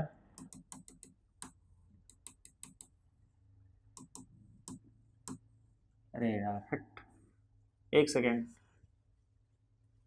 पढ़ाने नहीं देगा आज लगता है। तो ये फ्रॉम डेंसर मीडियम, चलो ठीक है। देखो तो यहां पे देखो बच्चों, वेव वेलोसिटी तो रिवर्स हुआ ही है क्योंकि वेव आगे गया है, फिर रिटर्न भी आएगा। तो ये तो हम हमेशा लिखेंगे, wave velocity as well as particle velocity is reversed. Particle velocity, देखो जब भी सामने डेंसर मीडियम रहा, पार्टिकल वेलोसिटी को धक्का लग के वापस आना ही आना है, तो पार्टिकल वेलोसिटी इज रिवर्स्ड। तो पार्टिकल वेलोसिटी भी रिवर्स हो गया है, वेव वेलोसिटी भी रिवर्स हुआ, पार्टिकल वेलोसिटी भी रिवर्स हुआ। मैंने आपको कहा था जब पार्टिकल वेलोसिटी रिवर्स होगा तो इसका मतलब फेज में चेंज आएगा। So phase changes by pi radian, यानी कि 180 डिग्री का फेज चेंज हुआ है यहाँ पे। इसमें एक और इंपॉर्टेंट बात आपको ध्यान में रखना होगा, जो आपके बुक में दिया हुआ है वो भी मैं लिख देता हूं, कि वेव का फेज चेंज हुआ है, लेकिन एक और टर्म हम यहाँ पे यूज करते हैं, pressure phase. Pressure phase, pressure phase देखो कैसा होता है ना, कि प्रेशर में कितना चेंजेस आ रहा है। अब यहाँ पे देखो प्रेशर में कोई चेंज नहीं आएगा। प्रेशर में चेंज इसलिए नहीं आएगा क्योंकि कॉम्प्रेशन था और उसके बाद रिटर्न भी कॉम्प्रेशन ही हुआ है। तो पहले भी कॉम्प्रेशन था, बाद में भी कॉम्प्रेशन है। जहां पे कॉम्प्रेशन होता है वहां पे पार्टिकल्स नजदीक रहते हैं, इसी वजह से वहां पे प्रेशर ज्यादा होता है। जहां पे रेयरफैक्शन होता है वहां पे पार्टिकल्स दूर होने की वजह से वहां पे प्रेशर कम होता है, क्योंकि प्रेशर में कोई चेंज नहीं आया है। यहाँ पे कॉम्प्रेशन पहले भी था और उसके बाद रिफ्लेक्शन के बाद भी प्रेशर आपका वही रहेगा, क्योंकि कॉम्प्रेशन था कॉम्प्रेशन ही है। इसके वजह से pressure phase does not change, doesn't change. यानी कि अगर मैं प्रेशर फेज की बात करूं तो वो चेंज नहीं होता है, लेकिन जो आपका वेव का फेज है, पार्टिकल जो रिवर्स हुआ है, पार्टिकल बेचारा यहां जाने की कोशिश कर रहा था, धक्का मार के उसको, उसकी वेलोसिटी को रिवर्स किया गया है, उसके वजह से फेज चेंज होगा। तो ये आपके बुक में नहीं दिया हुआ है। अरे यार ये तो बड़ा डेंजरस है मक्खी, ये आपके बुक में नहीं दिया हुआ है कि फेज चेंज होता है पायरिडिन, उन्होंने सीधा बोल दिया pressure phase does not change. ठीक है, तो ये भी नोट करना, फेज चेंज होता है, बस प्रेशर फेज चेंज नहीं होता है, प्रेशर वही का वही रहता है यहाँ पे। ठीक है, अच्छा, और उसके बाद हम लास्ट में क्या लिखेंगे बताओ, लास्ट में और क्या लिख देते हैं। हाँ, क्या रिफ्लेक्ट हुआ है, तो क्या रिफ्लेक्ट हुआ है बताओ। अगर आप कॉम्प्रेशन भेजोगे कॉम्प्रेशन आएगा, उसी तरीके से रेरिफैक्शन भेजोगे तो रेरिफैक्शन वापस रिटर्न आएगा। So compression reflects back as compression, और उसी तरीके से rarefaction reflects back as rarefaction. ठीक है, ट्रांसवर्स वे में थोड़ा उल्टा होता था। ट्रांसवर्स वे में हम लोगों ने देखा था कि क्रेस्ट जाएगा ट्रफ रिटर्न आएगा, ट्रफ जाएगा क्रेस्ट रिटर्न आएगा, पर यहाँ पे भी इसका एक्सप्लेनेशन हम लोगों ने देख लिया। उसमें पार्टिकल्स का वाइब्रेशन वर्टिकल होता था, तो जब उल्टा हुआ तो क्रेस्ट का ट्रफ बन के रिटर्न आया। पर यहाँ पे कैसा, पार्टिकल्स का वाइब्रेशन आगे पीछे हो रहा है, तो जब फैलने नहीं दिया गया, रिटर्न भेज दिया गया, तो कॉम्प्रेशन का कॉम्प्रेशन ही रहेगा, समझ गए। और रेरेफेक्शन जाएगा तो रेरेफेक्शन का रेरेफेक्शन ही रिटर्न हो पाएगा। तो ये केस थोड़ा सा उल्टा है, लेकिन बाकी चीज़ें जो है वो सेम है, बस यहाँ पे एक एक्स्ट्रा टर्म आपका प्रेशर फेज आ जाएगा। तो प्रेशर फेज वाला बस एक केस यहाँ पे अलग है, वो चेंज नहीं होगा, बाकी फेज चेंज तो होगा, क्योंकि डेंसर मीडियम से टकराएगा, पार्टिकल वेलोसिटी रिवर्स होगा, फेज चेंज हो जाएगा। क्यों आपका क्रेस्ट ट्रफ बनकर वापस आ रहा था, लेकिन यहाँ पे कॉम्प्रेशन बन के वापस आएगा, और रेरेफेक्शन ही रिटर्न आ जाएगा। डेंसर मीडियम से हो गया। अब reflection of longitudinal waves from rare medium की बात करते हैं। तो अब रेयर मीडियम से जब रिफ्लेक्ट होगा तब क्या होगा? From rare medium. चलो ठीक है, अब सामने रखते हैं हम लोग यहाँ पे इसका रेयर मीडियम। तो मान लेते हैं यहाँ पे एक रेयर मीडियम है। रेयर मीडियम आप समझ लो वैक्यूम ही है, एयर से आपका वेव पास हो रहा है, लॉन्जिट्यूडिनल वेव, और वैक्यूम में जा रहा है, या फिर स्प्रिंग है और सामने एयर है, ऐसा कुछ भी मान सकते हो। मतलब सामने रेयर मीडियम है और जो आपका लॉन्जिट्यूडिनल वेव है वो डेंसर मीडियम से रेयर मीडियम में जा रहा है, तो वो रेयर मीडियम के बाउंड्री से टकरा के आएगा। अब यहाँ क्या होगा बताओ? अब यहाँ फिर से मान लेते हैं कि कॉम्प्रेशन पहुँचता है, तो इंसिडेंट वेव में आपका कॉम्प्रेशन पहुँचा, यहाँ पे कॉम्प्रेशन पहुँचा। अब इस बाउंड्री से रिफ्लेक्शन तो होगा, क्योंकि जब भी बाउंड्री आते हैं वेव की प्रॉपर्टी है रिफ्लेक्ट हो जाएगा। पर अब ये जब कॉम्प्रेशन फैल के रेरेफेक्शन बनने की कोशिश करेगा तो ये बन जाएगा। क्यों बन जाएगा? क्योंकि सामने वाला मीडियम उसे रोक नहीं पाएगा रेरेफेक्शन बनने से। तो रेरेफेक्शन बन जाएगा, तो रेरेफेक्शन बन के रिटर्न आ जाएगा, कुछ वेव आगे भी पास हो जाएगा और फिर रेरेफेक्शन बन के रिटर्न आ जाएगा। तो यहाँ पे कॉम्प्रेशन गया था और रिटर्न कौन आ रहा है? रेरेफेक्शन आ रहा है। कब? जब सामने रेयर मीडियम हो, क्योंकि कॉम्प्रेशन को वो रेरेफेक्शन बनने से रोक नहीं पाया, कॉम्प्रेशन का रेरेफेक्शन बन गया और रिटर्न आ गया। समझ गए चीज? तो यहाँ पे भी देखो हम क्या लिखेंगे, वेव वेलोसिटी रिवर्स तो हुआ ही है, वेव वेलोसिटी इज रिवर्स्ड, क्योंकि वेव रिटर्न आएगा रिफ्लेक्शन में। सेकेंड आपका particle velocity is not reversed, particle velocity is not reversed. इस केस में पार्टिकल वेलोसिटी रिवर्स नहीं हो पाया, क्योंकि रेयर मीडियम कभी पार्टिकल वेलोसिटी को रिवर्स नहीं कर सकता। रेयर है बेचारा, खुद चींटी है, वो उसको क्या रिवर्स करेगा? पार्टिकल वेलोसिटी रिवर्स नहीं होता है तो नो फेस चेंज, यहाँ पे कोई फेस चेंज नहीं होगा। लेकिन अगर मैं प्रेशर फेस की बात करूं तो वो चेंज हो जाएगा, क्योंकि पहले कॉम्प्रेशन था अब रेरेफेक्शन हो गया, पहले प्रेशर ज़्यादा था अब प्रेशर कम हो गया है। तो हम यहाँ पे लिखेंगे pressure face changes by pi radian, changes by pi radian या फिर 180 डिग्री प्रेशर फेस चेंज होगा। ठीक है, प्रेशर अगर कॉम्प्रेशन से रेरेफेक्शन बनता है या रेरेफेक्शन से कॉम्प्रेशन बनता है तो 180 डिग्री से हम प्रेशर चेंज बोलते हैं कि प्रेशर फेस चेंज हो चुका है। तो प्रेशर फेस क्योंकि उल्टा हो गया, कॉम्प्रेशन का उल्टा आप रेरेफेक्शन मान सकते हो। ये बेसिकली प्रेशर एम्पलीट्यूड का केस है, तो मैं उतने डिटेल में भी जा नहीं पाऊंगा, क्योंकि उतने डिटेल में आपको दिया गया नहीं है, जाना भी ज़रूरी नहीं है फिलहाल यहाँ पे। तो आप ये मान के चलो कि प्रेशर अगर सपोज करो आपका प्रेशर भी मिनिमम टू मैक्सिमम जो है उसका वैल्यू बढ़ते जाता है, बढ़ता है कम होता है। तो आपने क्या किया, आप ये मान के चल सकते हो कि आपका कॉम्प्रेशन का प्रेशर और रेरेफेक्शन का प्रेशर दोनों एग्जैक्टली एक दूसरे के ऑपोजिट है। तो इसीलिए हम बोलते हैं कि प्रेशर फेज जो है वो 180 डिग्री या फिर पाई रेडियन से चेंज हो गया। प्रेशर फेज चेंज हो गया यहाँ पे, लेकिन फेज चेंज नहीं हुआ, याद रखना, प्रेशर फेज चेंज हुआ है। और compression is reflected back as rarefaction and vice versa समझते हो ना? वाइस वर्सा का मतलब होता है compression is reflected back as reflection and reflection is reflected back as compression. तो ये पूरा बोलने की वजह हम वाइस वर्सा बोल देते हैं कि उसका उल्टा, तो सामने वाला समझ में आता है कि compression is reflected back as rarefaction, vice versa मतलब rarefaction is reflected back as compression. बस। तो यहाँ पे आपका वेव का रिफ्लेक्शन वाला टॉपिक बच्चों होता है खत्म। समझ गए?